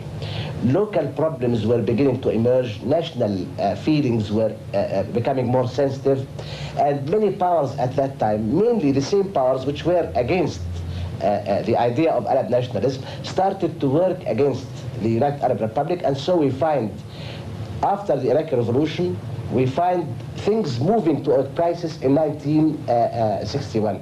It started by Nasser applying, as a matter of fact, socialist laws, in which he thought that time came for us to apply the principles, social part of the revolution. At that time, free education was completely announced, free education for everybody from the primary schools to the universities. And then participation of the labor in the management and in the profits of companies, and nationalization of all the big assets, another land reform. It was applied in Egypt and Syria, and obviously it touched the Syrian bourgeoisie. So for the first time, an element in Syria became ready to collaborate with the other forces outside the United Arab Republic, which were working for a break-up of that Arab Republic. So one day, on the 28th of September 1961, a group of Syrian officers led a coup d'etat in Damascus, took over power in Damascus, and Nasser became in front of a challenge to use force to impose the authority of the United Arab Republic over Damascus or to withdraw. At the beginning, he thought that he is going to send forces. But then I think he felt that this is going to lead to unity being protected and forced by bloodshed. So he hesitated. And so Syria became again, broke away from the United Arab Republic, and it went to, became independent again. And obviously, a feud started between the two parts of the Republic of yesterday, which was very strange. And Nasser was as if he was the captain of a ship, which broke into two in the middle of the sea, as a matter of fact. So it became important to bring that part with the machines and with the power stations and all that, to bring it to shore safely. And I think he did it very well. And I think that was one of his greatest moments, really. In his history, it was there when he felt that he can't impose unity by force, by military force. Unity is the will of the people. If it is the will of the people, they should protect it. They should be able to protect it. But he is not going to use military force to impose it. Nasser had fewer qualms about the use of force when it came to Egypt's involvement in Yemen. In the year following the breakup of the UAR, a third of the Egyptian army was fighting in a Yemeni civil war, supporting the Republicans against the Imam.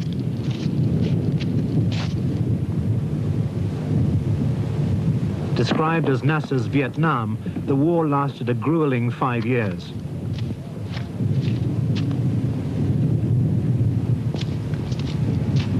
With Saudi Arabia and Jordan supporting the Imam, Arab unity was further threatened. 10,000 Arabs lost their lives, were wounded or captured. It was a vicious, cruel war in difficult terrain. In Egypt, work was well underway on the building of the Aswan High Dam. The Russians had agreed to finance the project on condition that their equipment and engineers were used in its construction. For Nasser, the dam represented much more than a mere development scheme. He viewed it as the key to Egypt's progress. The high dam in Egypt, as a matter of fact, became a symbol of the whole Nasser era. You know, the high dam was going to transfer, it was going first of all to control the Nile water and prevent any drop of it from going to the sea. It was going to add about 1/4 to the cultivated area in Egypt. It was going to lead to selective crops, export crops. It was going to change so many things in Egypt. You know, when you add 1/4 or 1/5 to the wealth of a country by one project, then this is something, and it became a symbol, as a matter of fact, to the will of Egypt. We signed the first phase with the Soviet Union in 1958. And the first phase was completed in 1964. And Khrushchev knew that he had to deal with the force of Arab nationalism as represented by Nasser. So as a goodwill gesture, it was decided that he will come to attend the opening of the first phase.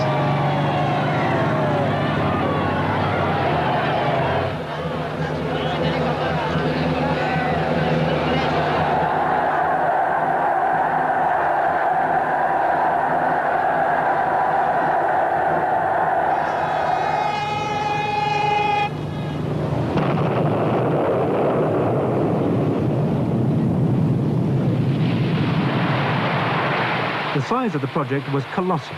The cost, over $1 billion. 4 years later, most of the construction was complete, and the dam's turbines were expected to provide 10,000 million kilowatt hours per year. But as the finishing touches to the dam were being made, Nasser had to turn to other problems facing him from the east. Israel was launching reprisal raids against Palestinian fighters. Reports reached Nasser that Israel was amassing huge concentrations of troops on the Syrian border. Egypt had to react. I think it was a trap. I'm ready to accept that interpretation. I think it was a trap. I think that by 1956, 65, and 66, and 67, many forces in the area were becoming to see that Nasser is a danger, especially after the effects of our intervention, Egyptian intervention in the southern peninsula near the oil fields. And I think it was at that time when so many forces get together. Although I'm not one of the people who are ready to jump on any occasion and say that the CIA did that or the Mossad did that, but I think there was at that time the beginning of a plan to provoke Nasser into a trap.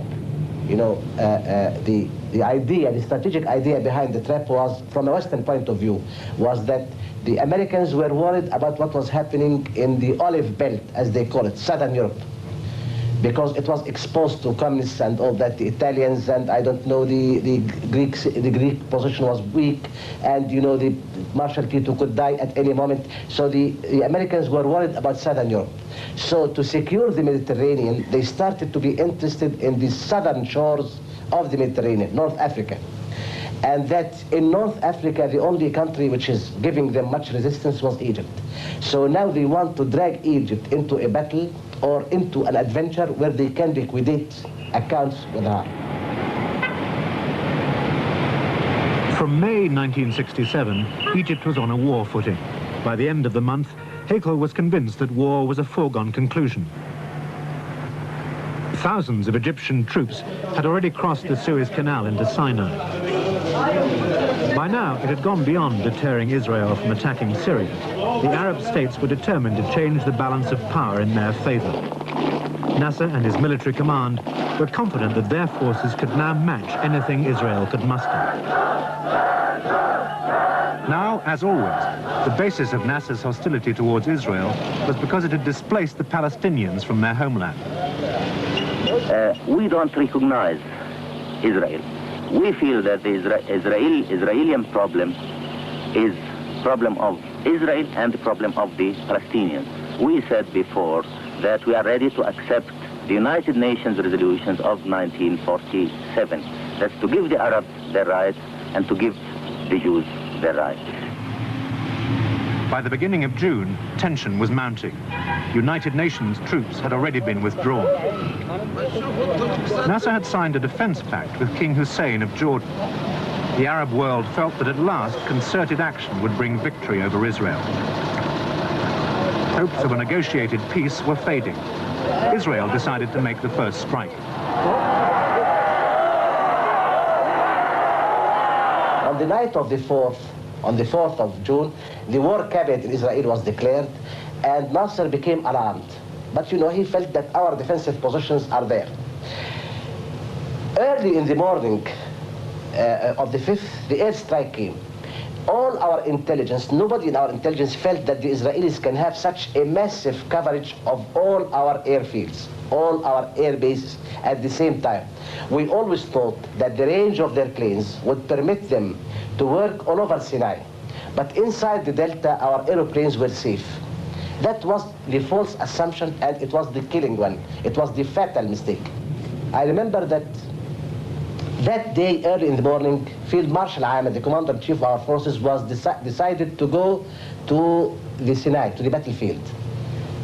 And an order was given to all our air defense batteries to cease fire, because his plane and the plane of another Arab delegation having the foreign minister and foreign defense of Iraq were going to the front.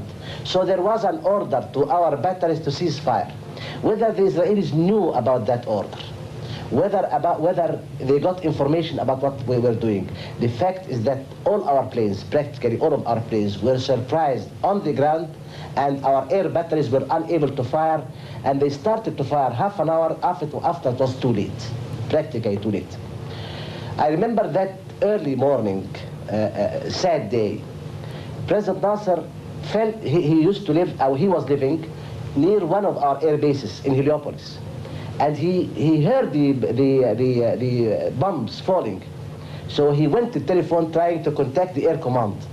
But the commander of the air defense was outside in the airport seeing Marshal Amir off to Sinai. And while he was coming back to his quarters, he was stopped in a traffic jam early in the morning, about 8 o'clock.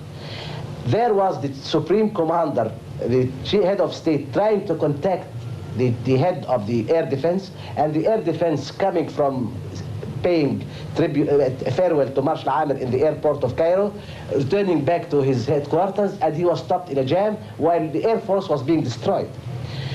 By about 10 o'clock in the morning, the facts were known in the command. Marshal Amir, while he was in the air, knew about the air strikes, so he decided to return back to Cairo. By the time he landed in the Cairo airport, the airport was destroyed. When he came down, there was no car to take him to his headquarters. He went to his headquarters in a taxi, which he found in the airport, so he went to his headquarters. When he arrived at the headquarters, the news was there that the aeroplanes, our Air Force, is completely destroyed. When Nasser went to the command in the morning, to the military command in the morning, it was about 10:30. And he knew that Amir returned back, and he wanted to go and see the situation for himself. When he went there, the facts were hidden. You know, the commander-in-chief, who saw that he lost all his aeroplanes on the ground, was unable courageously to tell the president of the country about the real situation. So the report which Nasser got was that we lost something about between 35 to 40 planes, which was nothing. As a matter of fact, the facts at that time is that we lost about between 300 and to 400 aeroplanes on ground. The successful Israeli airstrike proved to be the crucial factor in Egypt's defeat. Within 4 days, 80% of her military equipment was lost. 11,500 troops were killed and 5,500 captured. Nasser had no alternative. On the 9th of June, the all-Arab leader resigned.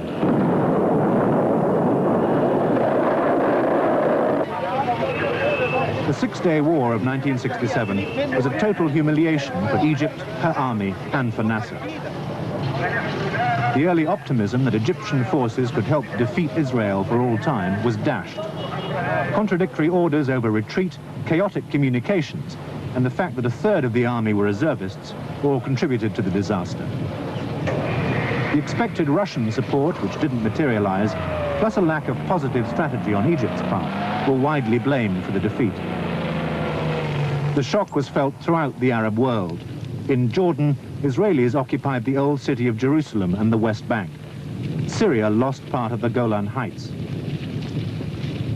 Nasser was convinced that the United States must have been involved, that there was active collusion between it and Israel. But during the war, Israel had also torpedoed an American intelligence vessel, the USS Liberty, claiming to have mistaken it for an Egyptian ship. The action ensured that the Americans would not discover Israel's true intentions. On June the 9th, 1967, a ceasefire was declared. Amid political and military disarray, Nasser was now confronted with the responsibility for the defeat.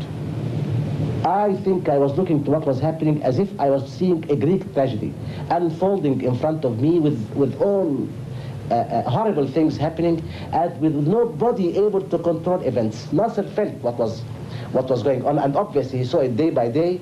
And it was on the 8th, as a matter of fact, when I saw him, where I saw him as I never saw him before. He was completely a different man. And he said that he is thinking that there is nothing left in front of him but to abdicate. He must submit his resignation, and then he must tell the nation that he is responsible for everything what happened. As a matter of fact, I was of the same opinion. When he told me, what do you think? I said, Mr. President, I hate to say it, but I think you must go. You know, I had tears in my eyes at that time, but I felt that there was no other way. You cannot put the blame on anybody else. You know, since you have chosen the commander-in-chief, whatever may happen on the military field, the political command should take all the responsibility. He was in no mood to write the speech of abdication. We were obliged to ask for a ceasefire. The commander-in-chief was in a miserable state. At the middle of the war, he tried to commit suicide. He said that he wants to go to the toilet, and it was there that one of his assistants came rushing to where the president was and told him, Mr. President, please see the field marshal. What was the field marshal doing? The field marshal was in a revolver in the bathroom. So they went and brought him from inside, with President Sadat also there, and he was in a terrible state of mind. He was collapsed, a miserable wreck. When I heard this, when President phoned me and told me Amir was going to shoot himself, I said, why did you prevent him? You know, I was furious, as a matter of fact, although I used to like very much the man. But, you know, I don't think he was the right person to be the commander-in-chief. He was a romantic person. He was a man easily agitated.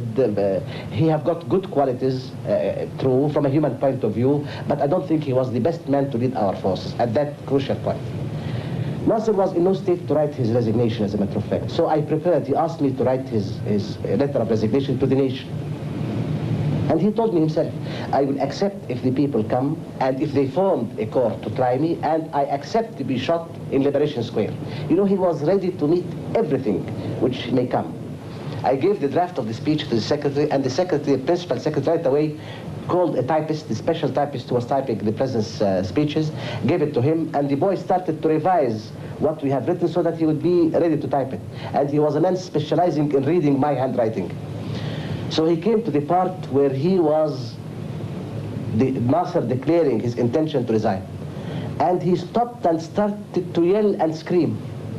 And the principal secretary was astonished. So he came and took that part and read it. And all of a sudden, to my astonishment, and that shows the atmosphere, I found the principal secretary starting to beat the typewriter, the typist, and telling him, how dare you write such a thing about the president? And started to beat him. I said, have you gone mad, all of you? I mean, please, take on your nerves. This is not the time to collapse. I mean, the man is there alone out in his office, and the country is going to the devils, and you are here thinking about how can he resign, how can you write that he is going to resign? It's unbelievable. By that time, the telephone rang, and it was the president asking me to go inside if I have finished. So I asked him to talk to his principal secretary and to appease him a little bit. So which he did. He said, there's no time for you to behave like children, and I went back to him. But anyhow, back to the office where I was sitting with Nasser, you know, the atmosphere was quite depressing. We were talking about things in the past tense, and we were asking what will the nation do, what is going to be his fate. And I think we parted at that time assuming that we are not going to meet again. And I remember that maybe it was one of the rare times when we kissed the cheeks, goodbye, goodbye, and good luck. And we don't know what was going to happen tomorrow. I left the speech. He said, will you come to me to my office in the Kuba Palace where I'm going to talk to the nation? I said, no. I'm returning back to my office, and I think I'll be seeing your speech at home. I left him. He went to the Kuba Palace. The time was 7 o'clock.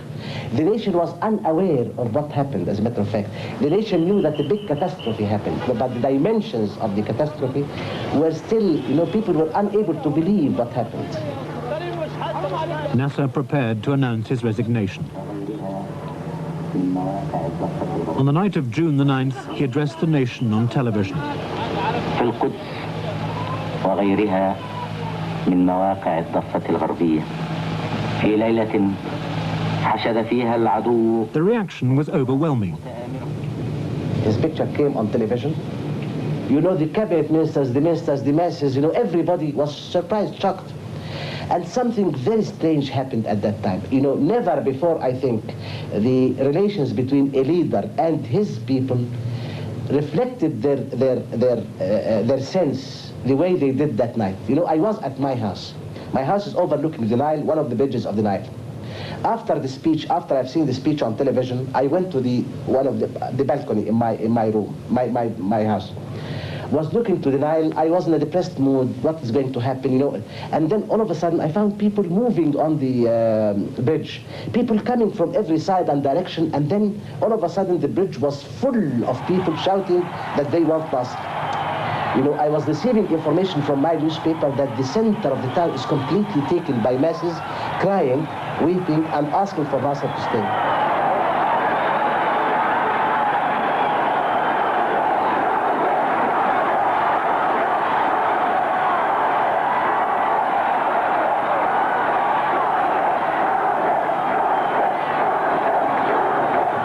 Thousands surrounded the National Assembly. The Egyptian parliament demanded that Nasser withdraw his resignation, and they refused to leave the building until he did. Nasser was back in power. For Marshal Ahmad, the defeat was a turning point. Amid conflicting reports, he and other officers were placed under house arrest. On September the 15th, Ahmad committed suicide. Ironically, the defeat enhanced Nasser's power. He was now in a stronger position than at virtually any time in his career. Maybe I criticized too much concentration of power in the presidency, and I still criticize that. But for him, different from other people around him, for example, the power was an instrument of change, a means by which we can change the society around him. But it was not power as a dead end, although I think that one of his mistakes was too much concentration of power. But I don't think that he was after it for its own sake, because he was a dedicated man. He felt that this is the beginning and this is the end. He will go on doing that till he dies. Meanwhile, confrontation between Israel and Egypt continued. An Arab summit was held in Khartoum in the autumn. Its demands were uncompromising. Affirmation of the rights of the Palestinians, no recognition of Israel, no negotiation, no peace.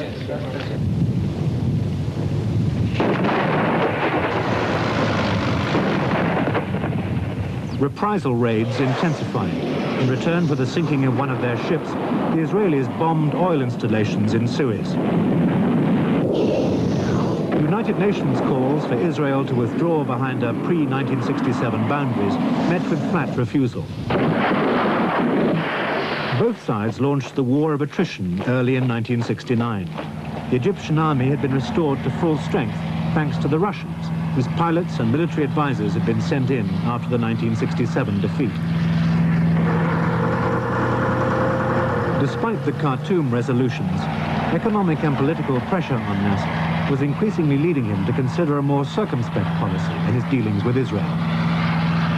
Meanwhile, his position in the Arab world was considerably strengthened by two coups, installing Presidents Numeri in Sudan and Gaddafi in Libya. Both men had been inspired by Nasser, and he was invited to address a celebratory rally in Tripoli. لقد رفضنا الهزيمة وبعون الله سنحقق النصر أيها الإخوة.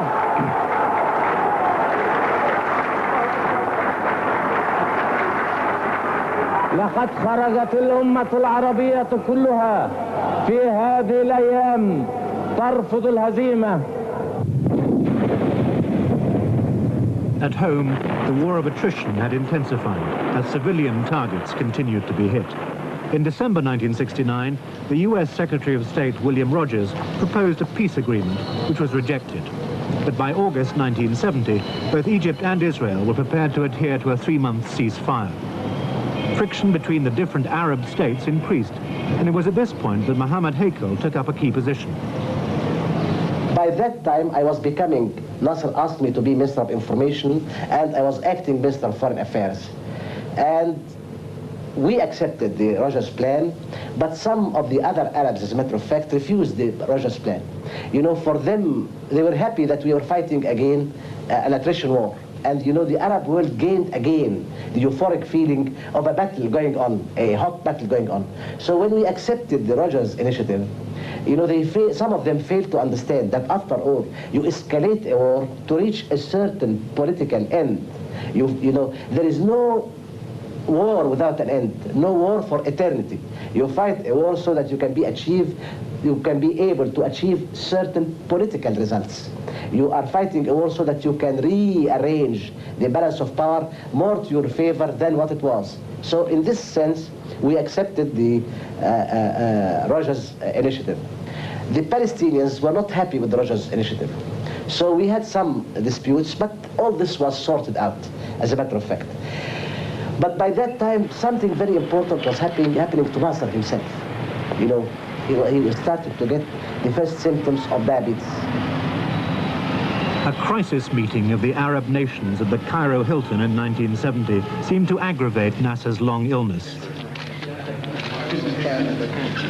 The Palestinians refused to recognize the ceasefire between Egypt and Israel and continued fighting.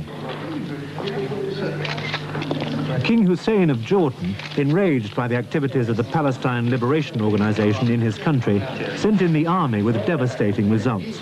Black September, as it came to be known in 1970, had brought Hussein and PLO leader Yasser Arafat into direct confrontation. By the time Nasser brought the two together, the numbers killed in the civil war had run into thousands. There was an ever-widening gulf between the new Revolutionary Guard and the established, less ideologically based regimes. Nasser's negotiating skills united the two sides in an agreement. At a press conference called on the evening of September the 27th, Heikel, as Minister of Information, was able to announce that unity had been restored. But he also sounded a warning to the Israelis. You know, I think that a very important thing for the Israelis to do is that they must reject completely dependence on military power, because that's not going to lead them anywhere.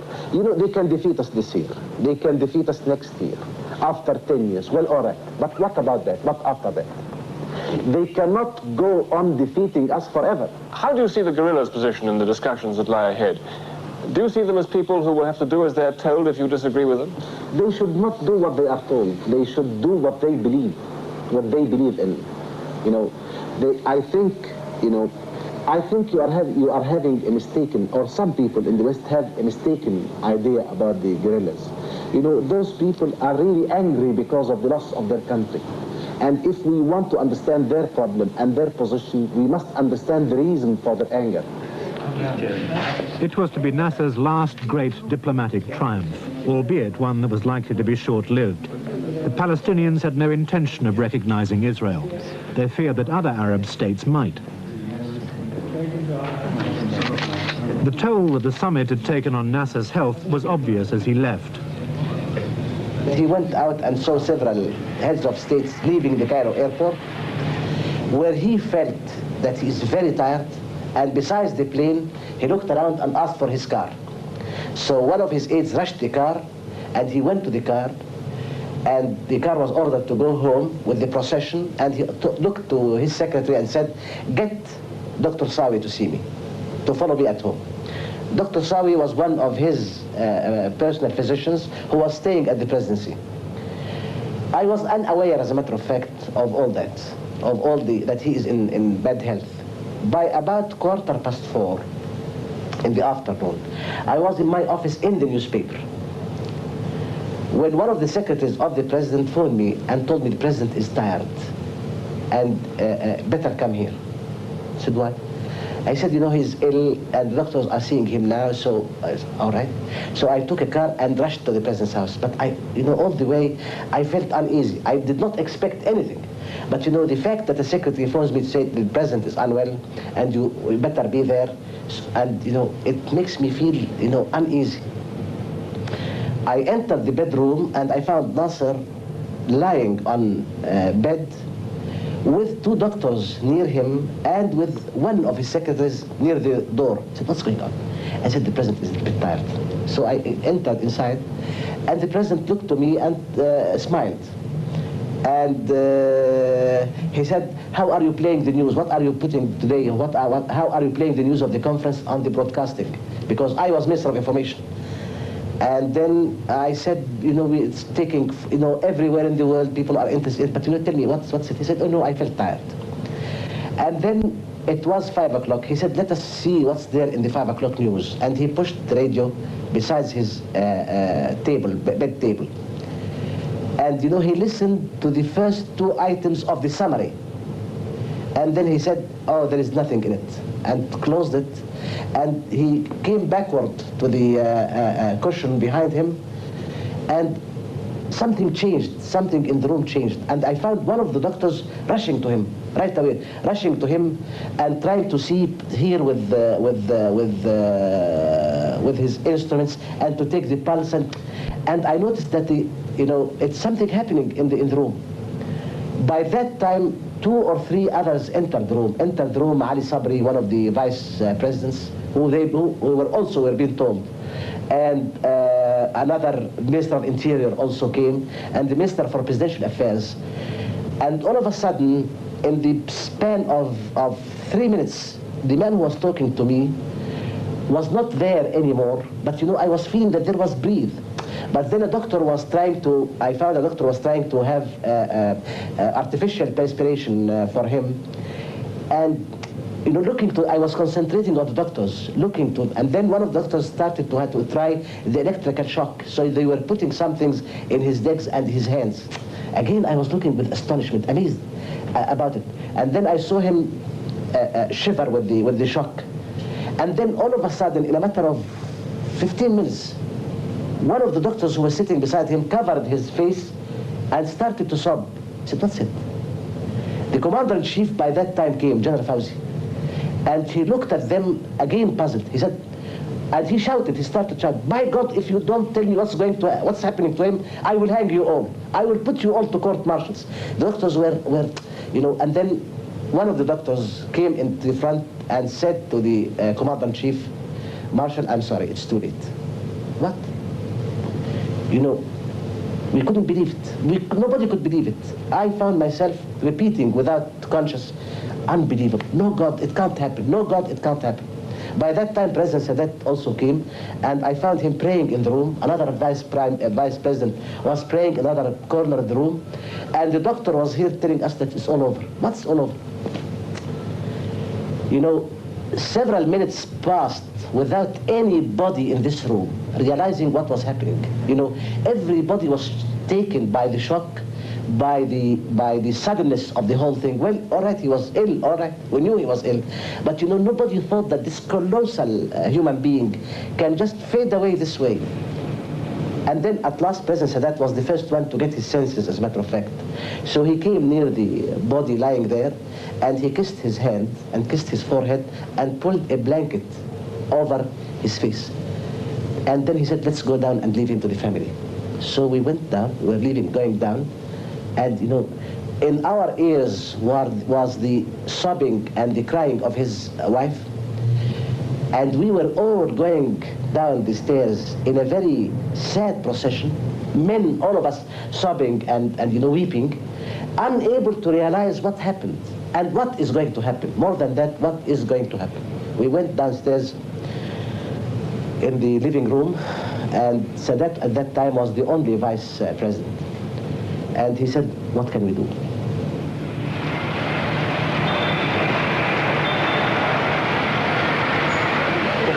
For Nasser's close political colleagues, the news was devastating. It was left to Vice President Sadat to break the news to the Egyptian people.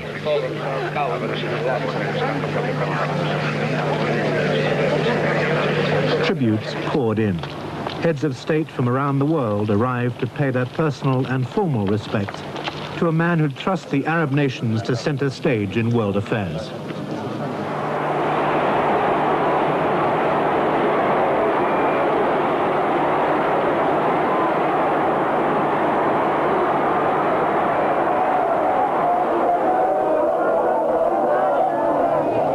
You can only judge a leader by the position he takes in the life of his nation, not any other nation. The Egyptian people, the Arab nation, saw Nasser in a completely different light than some of you saw him in the West, especially Britain, France, and Israel, and the United States. To be able to have the democracy you talk about in the West, you needed about 400 years of civil wars, of world wars, of economical crises. But it was done here in the Arab world under all the pressures of modern times.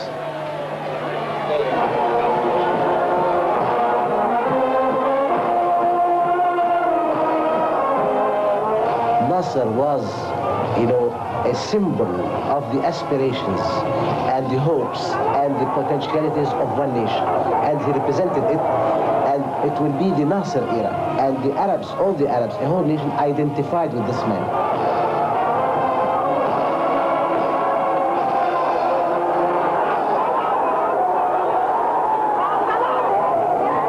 He gave the Arab nations an Arab identity, a clear-cut Arab identity, asking for a place under the sun, if I may use that expression, and envisaging an independent role between the different blocs and between the different ideologies, expressing the Arab experience, expressing the Arab history, expressing the Arab legacy.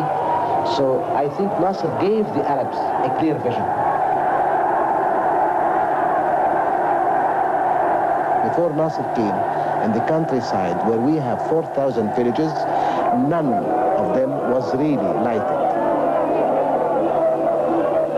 I personally see his picture all over the towers of electricity which are covering all Egypt because of the building of the High Dam. I consider that the High Dam is a monument for Egypt. I consider that the new land in the desert is a monument for Egypt. You can remember him when you look at the schools and see the university free, and that we have got in our universities and the high institutes for education 1 million young boy and girl. All those are real achievements which cannot be forgotten.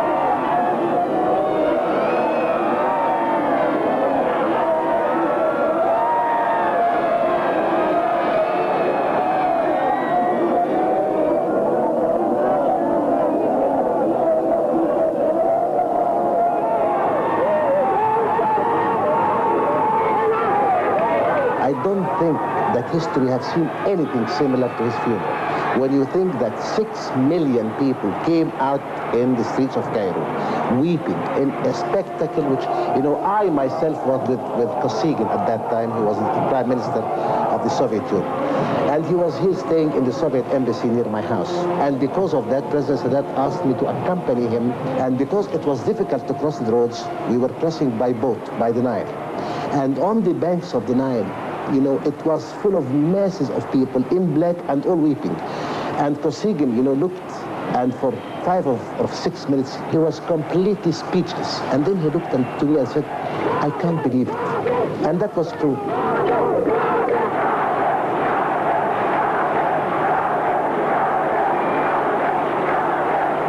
I think that Nasser never abused his power. And I think he represented a certain historical moment in our lives, that he made his share of mistakes, that he underestimated some powers, that he overestimated his power sometimes in the international context. Yes, maybe that happened, but I don't think that he abused. He was a very Puritan man, and I think that's what gives him the aura which is around him now.